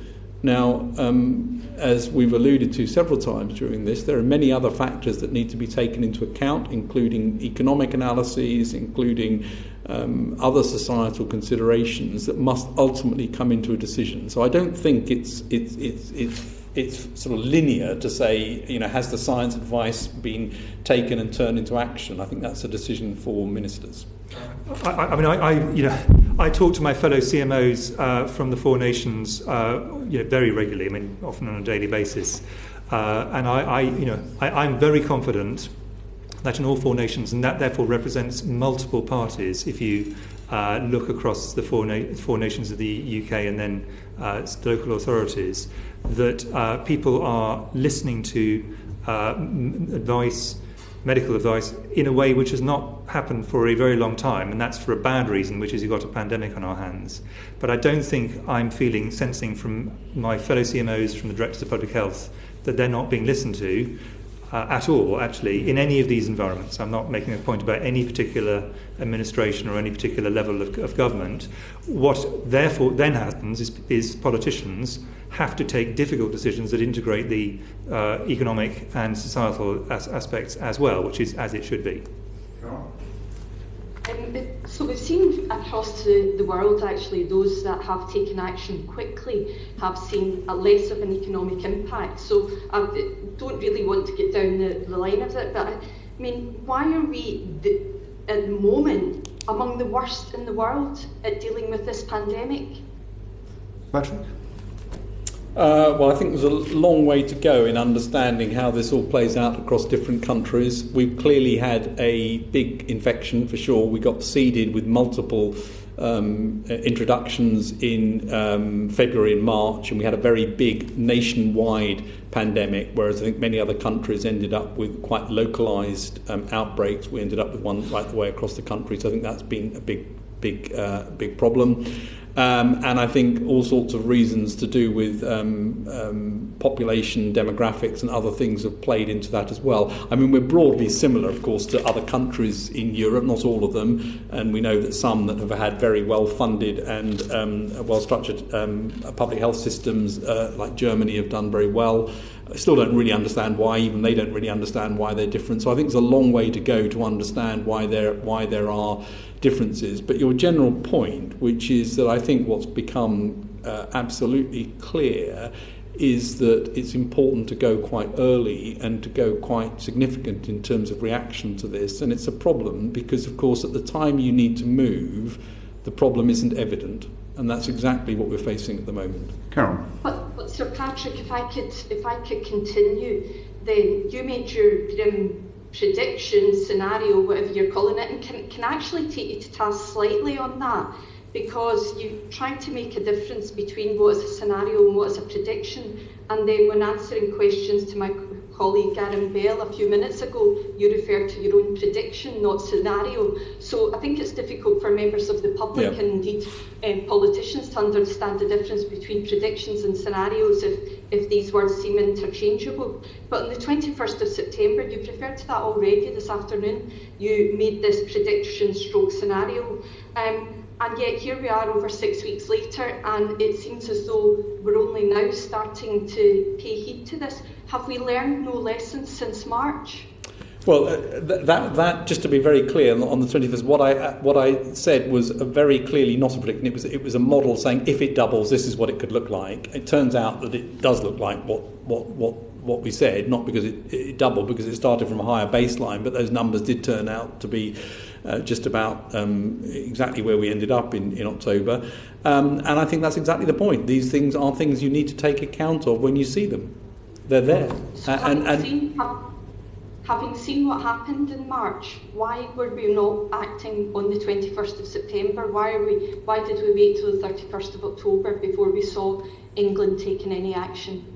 Well, I think the choices, as both Chris and I have said, are difficult ones for ministers to take. They have to take into account many other factors, and the fact that we're having this rather difficult discussion today around what may happen over the next few weeks and whether or not we've got action required in order to bring this back under control, whereas I think everything we're seeing says yes, there is a big problem that needs to be dealt with, shows how difficult it is to make these decisions. And all I would reiterate is how regularly between the 21st of September and the 31st of October were you giving this advice to government that we had to take action? I think that we've been consistent all the way through that there is an increase coming, and that therefore, if you want to do something about it, the increase doesn't go away on its own.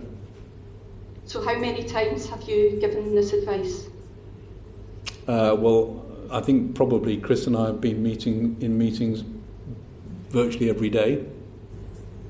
Thank you, Chair. Thank you very much indeed. We're now going to go to Zara. Thank you, Chair.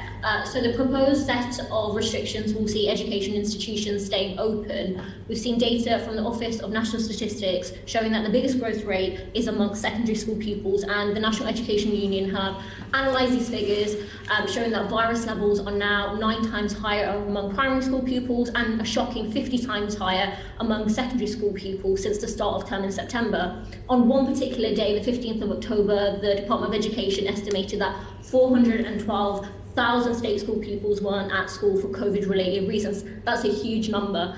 And we know that while the virus doesn't badly affect children themselves, there is clear evidence of transmission into wider community, staff and parents. So my question is, as long as schools are open, do you believe that the R rate will fall below 1, or do you predict that we may have to have a longer lockdown purely because schools and universities are staying open?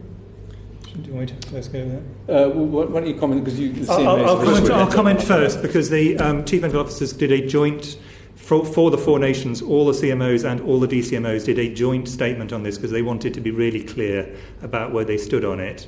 I would divide the problem into 3 sets of problems. The first problem, rightly, the most important, is children. There is really clear evidence that not being at school is a big disadvantage to children. It's particularly a big disadvantage to disadvantaged children. It has mental health impacts, and that will be true for all the children who are not at school. Set against that for children, although they do catch COVID, they usually catch it much more mildly. Severe disease is really substantially less than even for young adults, and deaths are mercifully very, very rare, not completely none, but very, very rare.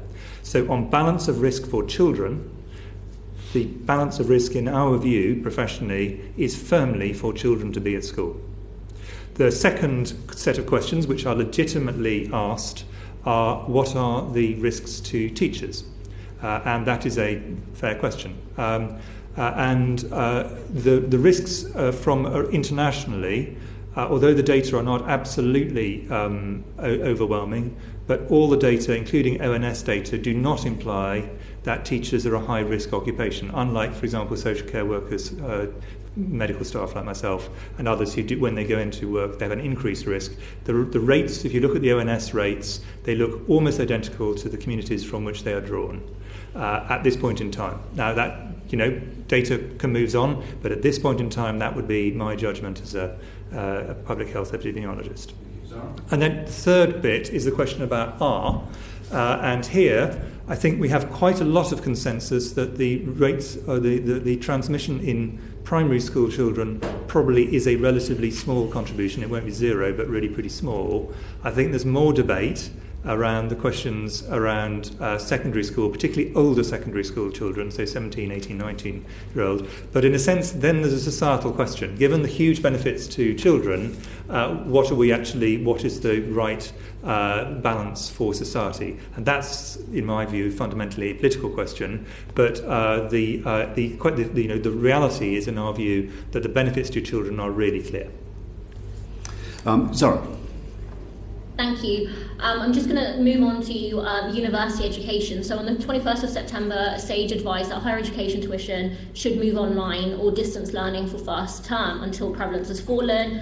The proposed measures that come into force from Thursday advised increased levels of online learning where possible. So what is the effect of transmission of higher education institutions remaining open for face-to-face learning, even if that is partially?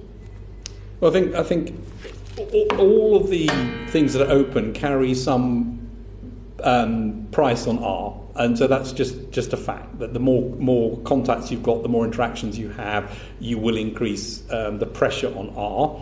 I think the universities have done a really, really good job of trying to get on top of this, and you can see levels decreasing across that age group, both outside universities and inside universities. That is an age group where we see the numbers coming down.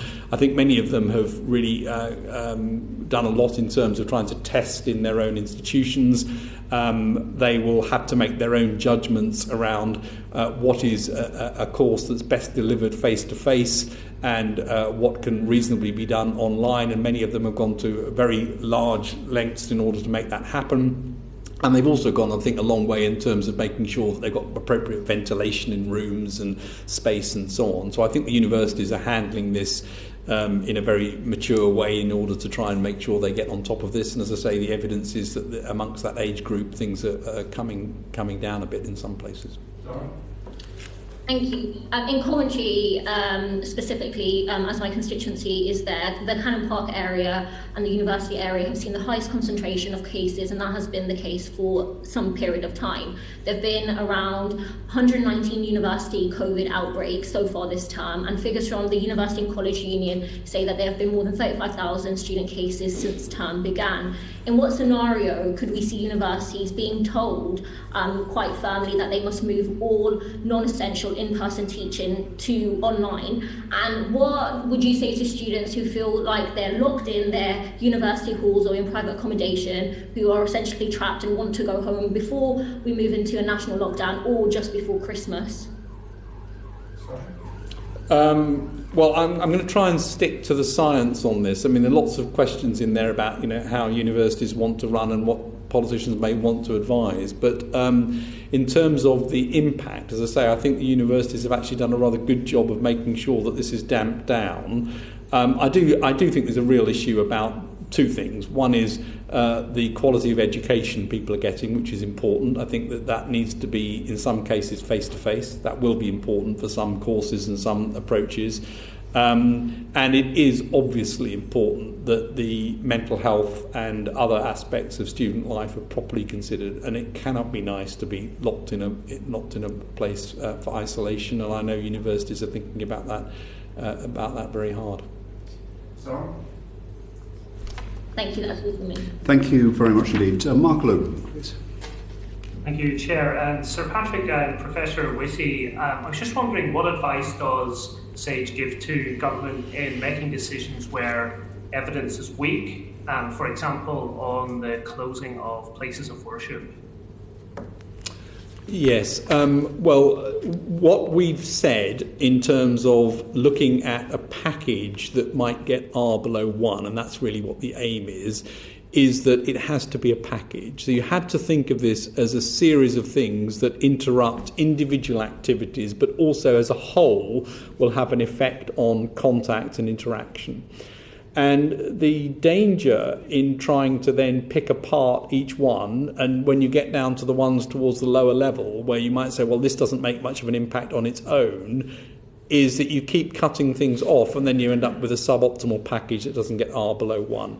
So you're right, we haven't got good evidence on the exact value of each intervention on R. We produced a paper suggesting what that might be in different areas, but really said, look, this is not a very exact science at all. And therefore, I'm afraid it's a rather blunt instrument, and it's about making sure that there is a package of measures which together has a chance of getting R below 1, because shrinking this is the key thing. Mark. So Patrick, can I just ask, I mean, since the 4th of July, whenever we've had the kind of national relaxations, these last few months, how much transmission do you think has taken place within places of worship? Is it significant or is it quite negligible? I don't think we have good data to answer that with any degree of certainty. I'd add just one additional thing is that there is some very weak data to imply that even if the place of worship has been incredibly good about being COVID secure, by bringing people together, people can congregate outside and do things which actually do lead to transmissions. But these are very variable, and I think a lot of this is anecdotal, so I think we should be a little bit careful about putting that out as this is a scientific fact, this is just reported behaviours. And there are reports of outbreaks, as we know, and particularly in the US there have been several reports of outbreaks from churches, and there are environments, where you're bringing together people who might not normally come together in internal environments, and so on. So there's an environmental aspect of this, but we can't put an exact number on this for sure. So, well, when I'm looking at it from my constituency in Bolton North East's perspective, we've got roughly 59,000 Christians, around 11,000 Muslims, and my constituents have been emailing me and saying that they feel that the government sees faith as nothing more than an optional social activity. What would you say about that? I would say that we're not the right people to advise on that. It strikes me as a theological question. Mark?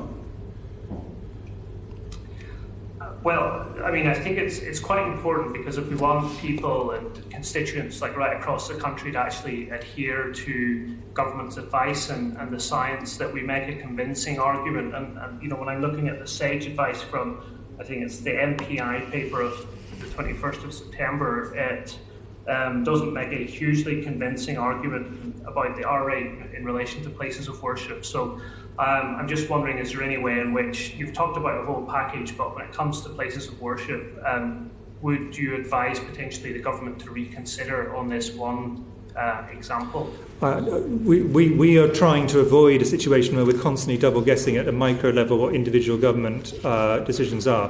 What I will say, though, is that all the faith communities of the UK have been extraordinarily responsible in the way they've tried to address this. And I've spoken to faith leaders from every faith that for which it's possible to actually find a faith leader group. And in every case, they have been very much of the view that this is very regrettable for everything they're trying to do, but at the same time they absolutely see the need to put health at a very, very strong premium on the need to protect the health of citizens widely, of all faiths. Thank you. Mark? Thank you, Chair. Thank you, gentlemen. Thank you very much indeed. Just on this theme, it's not a theological question when it comes to exercise. As Chief Medical Officer, you are someone that promotes the importance of exercise, not least in being fit and well in the face of COVID. That it continues to be the case. So presumably, exercise is something that we should be taking. We're he's very, very much something which I would strongly say to anybody is that taking exercise, whether indoors or outdoors, of any sort, is something which people should try and promote at all stages. And actually, it's important that people take extra care that they build it into their day during lockdown. In fact, the data would imply that quite a lot of people have done more exercise in lockdown than they have normally, but other people have not. And exercise as a whole is something which we absolutely would want to promote, and it's one of the exceptions for going out of your home is exercise for exactly this reason. That being the case, Sir Patrick, are you aware of any instance in which a COVID infection has taken place between children playing football out of doors? Not that I'm aware of, but there may be evidence. I haven't seen it. Given what Professor Whitty said about the benefits of exercise, it's the case that children's sports teams outside school settings are now not allowed to meet. This seems perverse given the importance of exercise, and as you've told this committee before, the very low incidence outdoors of transmission. It seems to me that this is a matter that isn't theology, this is scientific advice. Is this something that you could further advise the government on? Because there's a lot of concern amongst children's sports teams across the country. Well, I think we've been very clear as to where we think the areas of transmission are most likely to be, and we've also been very clear that an entire package which takes into account everything, including interactions around events, become quite important. So it's not just the event itself, but what happens in and around it. And then it's for policy makers to decide what policies they want to adopt on the basis of that. But did you advise that children's outdoor sports should be banned? As Chris said, we just don't go down to that level of individual activities. So who does? If you're the chief scientific advisor, the chief medical officer, we talked about the importance of exercise and fresh air, yet a decision has been made to suppress children playing sport outdoors, and it doesn't benefit from your advice. Who's advising the government on this? Who's telling the government what to do? Well, they've had advice from us in terms of the general principles and some of the areas, but as I say, not down to individual specific activities like that. And I think the same is true on the medical side as well. To be honest, I think it would be deeply unhelpful if we then started to try and unpick really difficult packages which policy groups have put together. So I think this is a difficult balancing act across government. We fully understand that, and our job is to give the broad advice and then leave it to those who have to integrate the various elements. I do understand that, Professor Whitty, but part of our role as parliamentarians is to voice the concerns of our constituents, and the fact that there is a package that has been stitched together does not qualify for it to be exempt from scrutiny and understanding, and we might be helpful if we were able to think about these things before they are irrevocably stitched together. Now, this does seem to be an important one. You have advised, SAGE has advised in its assessment of what are called non-pharmaceutical interventions that for outdoor gatherings in general, there is a very small reduction in transmission, to the extent that, quoting from the paper, that the reduction in R is likely to be less than 0.05%. In the context of not just what you said to the committee, but the work that you do to promote health and exercise, is this not something that, notwithstanding what you said about the whole package, this needs to be looked at again? I'm going to rather boringly repeat myself, which is, if Patrick and I end up trying to unpick quite complicated packages that have been put together, that way disaster lies for everybody. So what we have to do is give broad principles, which we have done, and that you accurately reflect some of the broad principles. They're published in SAGE minutes. And then packages have to be put together, which actually are very difficult to do. And I think everybody who's doing this is balancing really difficult things. And I think it is not our job to make their lives even more difficult in these difficult balancing acts. But how can MPs representing their constituents influence this if we can only scrutinise things that are too late to do anything about? What I'm suggesting is that the people to scrutinise are those who are having to put together these very complicated packages. What I think it's stupid for us to try and do is try and act as a proxy for a process in which we should not be interfering at that level of detail. It would be very unhelpful to the process if we did so. Okay, thank you. Lord Patel, finally. Thank you very much. Good afternoon, Patrick and Chris. Nice to see you both. I'm an interloper from the genteel side of the palace, so my question, I hope, will be more gentle. I'd like to understand what your thinking is in terms of the metrics that you will be using to assess the effectiveness of the measures we are about to go into. And you mentioned several times, obviously, admissions to hospitals, so that obviously will be one. And to follow on from that, when we come to the end of the period, whatever decision is made beyond that, no doubt we'll need to be thinking right now as to how, at the end of the period, we're going to maintain the transmission to be at low levels, so we don't get back to the same scenario. So what would be your comments on those two aspects? In terms of the measures, I think it's very important that we are in a much, much better position than we were first time round, with things like the ONS survey, the REACT survey, and the ability to actually measure infections in the community, and JBC and all the work they're doing. So I think we should absolutely look at infection rates. That's the way we're going to find out earliest what the effect is. I mean, maybe before that, contact rates may give you more information even earlier, but infection rates, hospital admissions will be a slightly lagging indicator.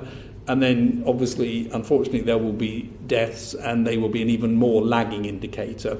So, for example, if things worked almost instantly and you got the R down to 0.8 or 0.7, you would expect to see an effect on infections quite quickly. You'd expect to see an effect on hospitalizations maybe after 2 or 3 weeks. You may still see an increasing number of deaths over the period because they are lagging even further. So we've got to get leading indicators rather than relying on lag indicators. At the end of whatever happens there, I think it's going to be important to determine what the measures are that still will be required, and in order to keep R down. And I think, as Chris has said several times, we're likely to need degrees of social distancing and other measures over the course of the winter. It's only really come springtime and beyond when other things may start to allow some more relaxation as other things like testing improvements, vaccines and improved therapeutics might allow further restrictions. But I expect at the end of this there will still be need for some changes, and hopefully increased testing can come along first out of all of those interventions and would potentially help. No? Yeah, sorry. Chris, do you have any comments? No, I agree with that. You do. So if the current measures are stopped after 2nd of December, then we will soon enter into a period of festivities where there's likely to be more likelihood of contact. What effect do you think that might have on the transmission? And what would be the measures, on the basis that we won't have vaccine or anything by then, that will need to be taken to keep the transmission rate low, below R1? Well, the policy that the government have announced is that the aim would be ideally to move into a series of tiers at the end of that period. That's what the Prime Minister has said he's intending to do. And I think what we'll have to do is design those as to try and match the situation we see ourselves in at the end of this month.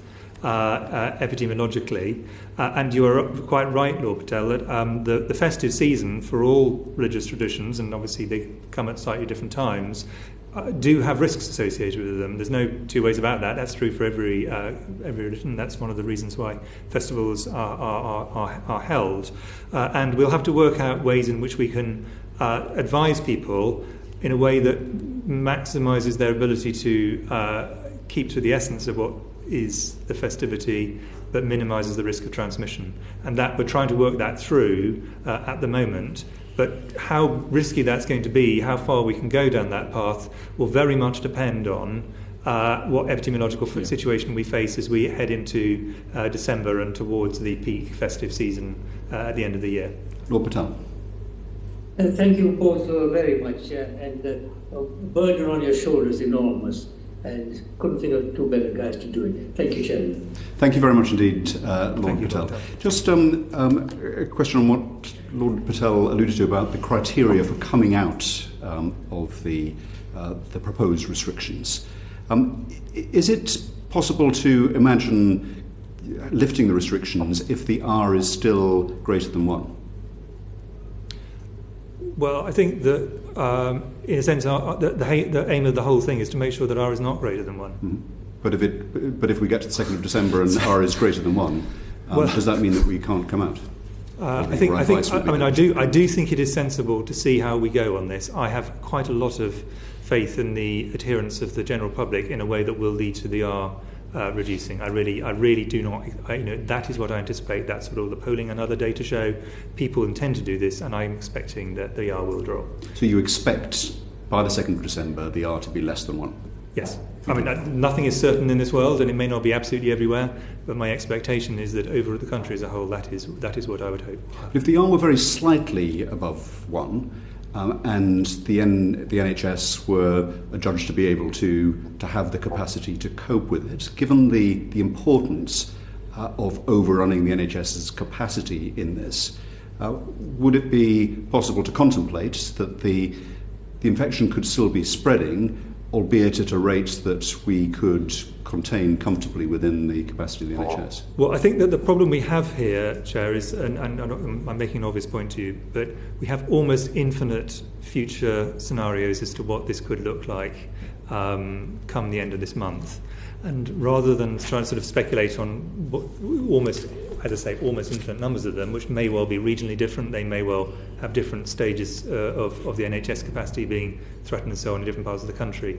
I think the sensible thing to do is to wait until we see the effects of this and then take a view, and I'm sure you'll be wanting to ask some pretty hard questions of the political leaders who are actually making those decisions as we get closer to that point in time. But I think, before we've even actually had Parliament vote on these, I think speculating where we will be in 3 to 4 weeks' time, I think is probably a little premature in terms of exactly the kind of questions they're asking about what plans should happen next. It's not to speculate, but obviously in voting on these restrictions, many MPs may want to, their support may be contingent on having an idea as to how they will be lifted, and whether if they're persuaded that there is a threat to overrun the NHS, if that is removed, but nevertheless the R is still technically above 1, whether that will be a veto. I think they need to have an ability to interrogate that now before they cast a vote tomorrow. I think the decision as to what the strategic goal is rightly a decision for ministers. And I'm making that point because we make it repeatedly, but it is important that we don't claim to be taking the strategic decision. The strategic decision is a ministerial decision answerable to Parliament and therefore to the people. The question about what we would do if R was below, let's say you could have a scenario where R was just below 1, but there's an incredibly high rate and very, very struggling NHS in one area. Another area, R was actually above 1, but actually the NHS was a long way away from difficulties. I'm not saying this will happen, I'm just saying there's a theoretical possibility. Those kinds of scenarios, I think, would lead to different responses from ministers at that point in time, and reasonably so. And I think my view is we could probably, Patrick and I suspect all of the people on the committee, could probably paint 100 scenarios, each one of which is not implausible. There'll be varying degrees of plausibility, which would lead to different places. I think the sensible thing is let's see what the data where it finds us as we get through to the point this decision has to be taken. Are you aware of what the strategic goal of the government is? The strategic goal of the government is primarily to reduce mortality, but it's got much wider strategic goals, including protecting the economy, protecting society. There are multiple strategic goals, and they're the ones which actually you should ask ministers about. Okay, Graham Smith. I think so. Professor Whitty earlier on that there were really remarkable directors of public health. I agree with you, and I think they've done a good job. And I think Sir Patrick said that it might have been you that there'd been a huge increase in the testing at a central level. I mean, both those things are true. My view is that the test and trace system would have been more effective had it been concentrated more locally. I would be interested in your view and whether you feel it's within your purview to give advice on that. I'm going to, in a sense, emphasise the bit of my role which is Chief Medical Officer and de-emphasise the element which is Chief Standing Advisor of the Department of Health and Social Care. So my point here is not a science point, it's an operational point in a sense. I think that as you rightly say, the Directors of Public Health and local authorities have done an absolutely amazing job throughout, actually, this. Standing this up from a standing start in the first wave, when actually, with the possible exception of London, there was quite a degree of similarity across the whole country, given that we had pretty much less capacity on testing and so on at that point in time, I think there was a strong logic to take a more national approach. But I completely agree with you that the capacity of local authorities, particularly on the trace and isolate element of test, trace and isolate, the capacity is there steadily to increase the ability for people to do things. And the question is at what rate and how. But your general idea that actually we should be, where possible, using local skills, I broadly agree with. It's good to hear that. One of the problems has been communication from the central test and trace system. It's either been slow or the actual quality of information has been pretty useless. It's been very difficult to disaggregate at a local level or apply to individual situations. I think that's one of the arguments for moving it to a local area, but more generally it's been very difficult to get both information out of test and trace and out of the NHS at a trust level. Is that a problem you've had? I firstly try and get as much information from as many different areas as I can, and then I try and disseminate it as widely as I can, and I speak to the Directors of Public Health on a weekly basis or a bi-weekly basis, and part of the aim of that is to try and pass on what I know. But you're absolutely, the whole system has, one of the things that Sir Patrick has made a real push on, and I completely agree with this, is not just the NHS, but the whole system needs data to flow more fully in every direction. That is in everybody's interest, so that everybody sees as much information as possible. And this is important scientifically, it's important operationally, it's important for public health. And my final question, if I may, in answering a question about international comparisons, you mentioned in passing that some health services were much better funded than our health service. We come midway in the European pecking order. Had we had 6 times the capacity in intensive care units, and I realise it's a theoretical question, it's a hypothetical question, would our response have been able to be less dramatic than it has been? Well, clearly, if we had 6 times the intensive care capacity, there would have been more headroom. But yeah, you still would have had, of course, an enormous number of deaths associated with that. And so the question then for ministers and society is whether you're prepared to tolerate those numbers of deaths. But yes, it must be the case that with a larger healthcare system, you would have more headroom to avoid collapse of the system or get close to real pressures. Thank you. Thank you very much. There was a brief final question from Dawn Butler. Thank you very much, Chair. And Sir Patrick and Professor Whitty, thank you very much for your evidence today and all the work that you're doing. And I'm sure that it is extremely frustrating being scientists and giving advice and it not always being the sole factor for decisions that are being made. I'm just asking your advice, really. Have you given any advice to government in regards to how Parliament works and the number of people that are currently in Parliament and how we operate? Well, that's a straight factual question, and the factual answer is quite early in the epidemic I spoke to the Speaker and the Lord's Speaker, but most of this has been done with Public Health England getting the professional advice since that time. Sir Patrick, anything to add? No, I mean, it's a public health England matter, and maybe health and safety executive as well. But just on the fact of frustration about the sole advice being science, I don't think it is. I mean, I think we absolutely recognise there are many other bits of evidence and important parts that need to come into decision making. Thank you. Viewers will notice today that we are abundantly socially distanced in this room. Finally, Erin Bell had one, I think, brief supplementary question. Thank you, Chair. Yes, thank you, gentlemen. It's just about the end of this lockdown period, the projected end in December. Is it the case that going back to a tiered system as is proposed, do you think that would push R back above 1 in December?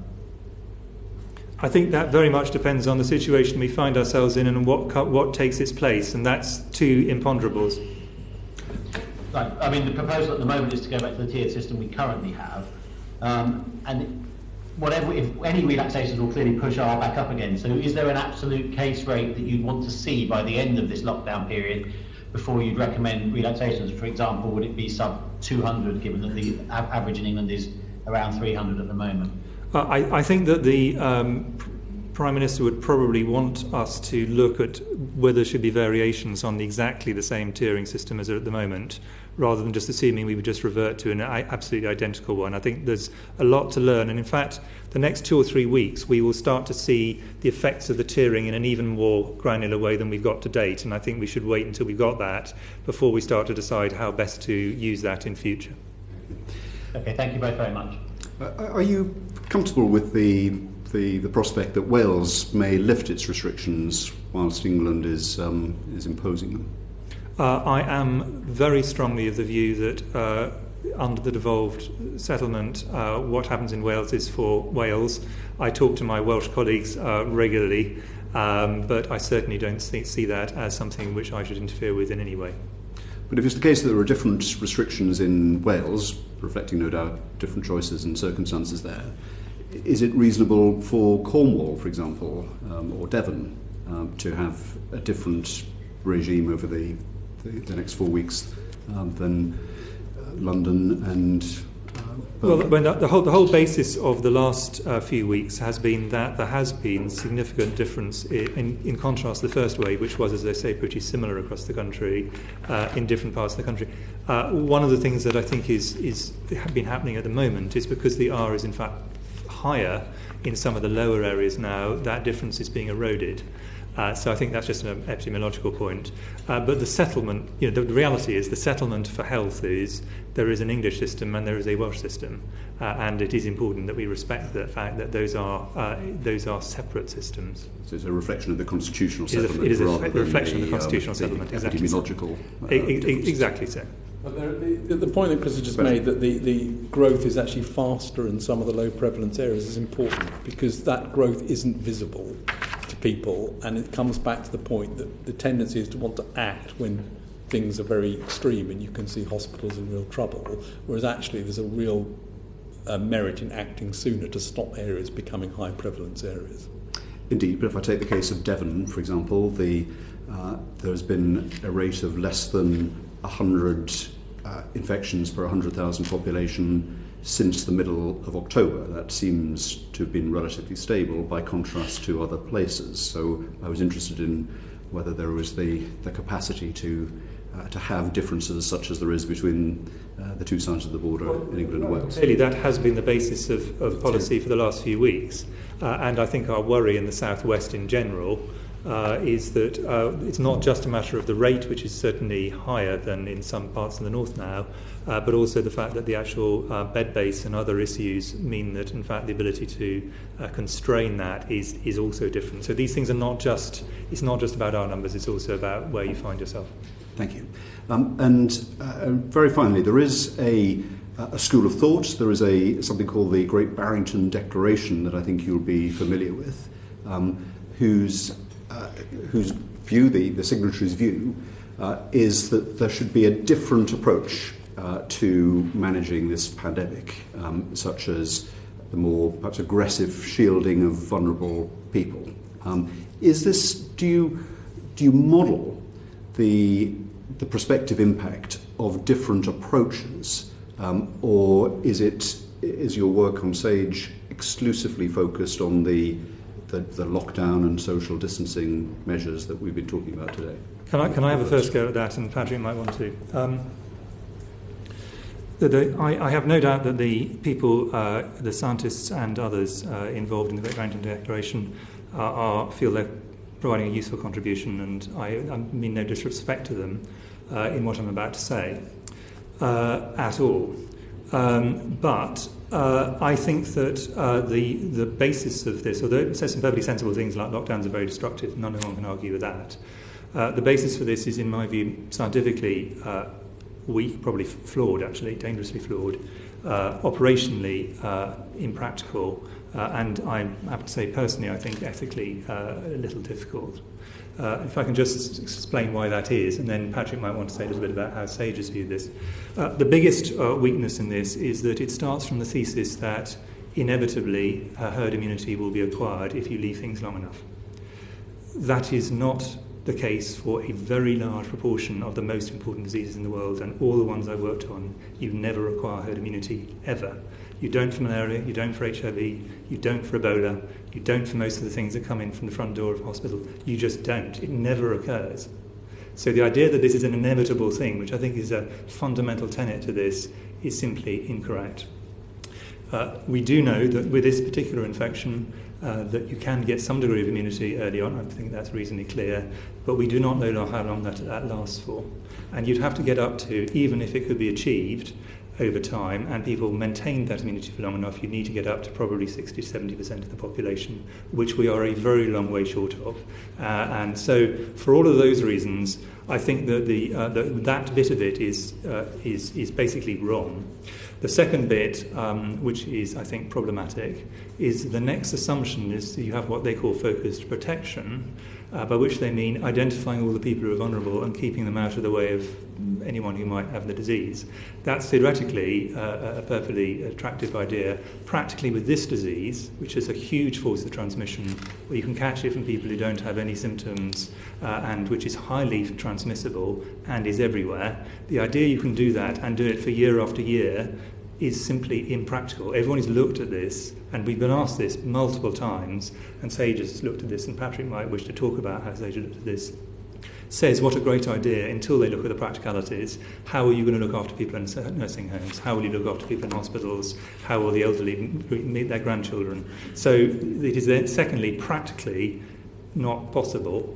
And thirdly, it would make an assumption that very large proportions of people, numbers of people, would inevitably die as a result of that decision, because you'd have to get all the people up to that 60% naturally infected, and in something which has got a 0.5 to 1% infection fatality rate, that means a very, very large number of people, if you think of the 60% or 70% of the UK population, would inevitably die as a result, unless you could achieve this perfect identification of everyone who's going to get ill, which you can't, and entirely isolate them for several years, which you can't.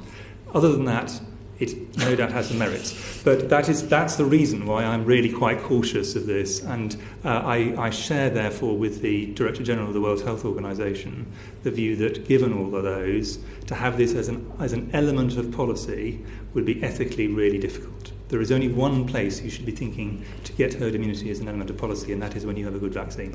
And that is the one situation where it genuinely makes sense. But we currently don't have one. I hope we will get one soon.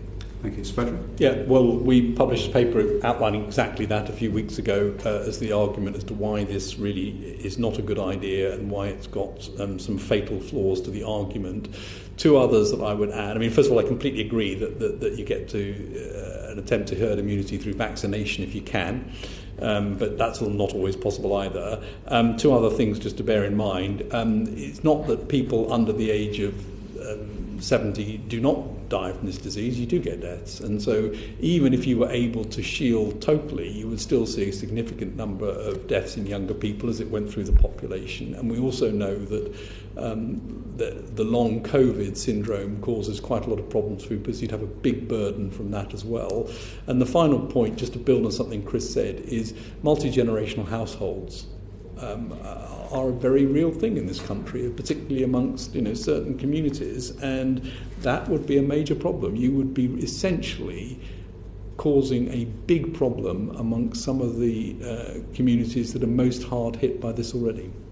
Thank you. So, obviously, with the exception of vaccines and perhaps you may say effective treatments as they come, that aside, there is no alternative to the set of measures, the types of measures that we've been talking about today, in your view. So my view is, clearly where we want to get to is medical countermeasures. There may be drugs, there may be vaccines, there'll be some combination of drugs, vaccines, diagnostics and other things. And I'm really confident, Chair, that we will get to that, because we've got to that with every other major infection. We are incredibly good at handling infections over time. The problem is till that happens, and none of us can know which ones will actually finally get through over the finishing line and when, and it'll usually be an accumulation of small advances that add up to a big enough advance that we can say, look, this hasn't gone away, but it's much, much smaller. We're left with these very destructive, very blunt tools. None of us would wish to use them.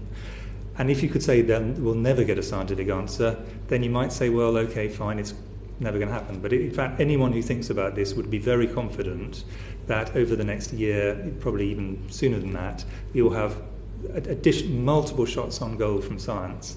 So the situation will get steadily better, in my view, from the time that we get from early next year onwards. It will be a rolling through of the extraordinary scientific effort that is currently going on across internationally, the public sector, the private sector, all working on this. So I am very confident we will get medical countermeasures. What we have to do is hold the line until that point. And that's where, unfortunately, these destructive, economically and socially destructive tools are what we've got in the absence of anything else. So a difficult winter but a bright spring. Yeah, I think that's right. Brighter spring. And I think that there are some concrete bits to this. I mean, first of all, we've got one drug already that we know reduces mortality in patients who require oxygenation in hospital, and that's dexamethasone. There will be others that come along, so that's looking concrete.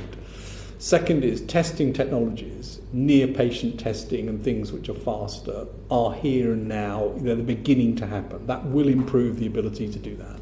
Third is that the vaccine situation, we didn't know at the beginning of the year where we'd get to. There are now vaccines that produce good immune responses. Doesn't mean they're going to work, but they're on track. They're in late stage clinical trials, and we'll get the readouts. Those are all quite concrete things which are really pointed in the right direction. Thank you. We're very grateful. This committee, with the Health and Social Care Committee, in its joint inquiry, is going to be taking evidence tomorrow morning with the leaders of the vaccines and treatments programme in this country. And this time next week, we will be talking about test, track and trace with the leaders of that programme. So we'll be able to go to that in great detail. Can I thank our two witnesses for coming today at necessarily short notice. I can say that Sir Patrick and Professor Whitty have accepted every invitation that I've issued as the chair of this committee. Very grateful for the extensive evidence that you've given today. These are very important decisions, as has been evident in our discussions, which I know you appreciate. Parliamentarians have an important debate and vote tomorrow. It is important to be able to ask questions and to understand the basis of the advice, which in turn leads to recommendations by ministers. You've given us the chance to do that today, and we're very grateful and hope that you will do so again at similar junctions in the future. Thank you very much indeed. Thank you for the questions. Thank you, John.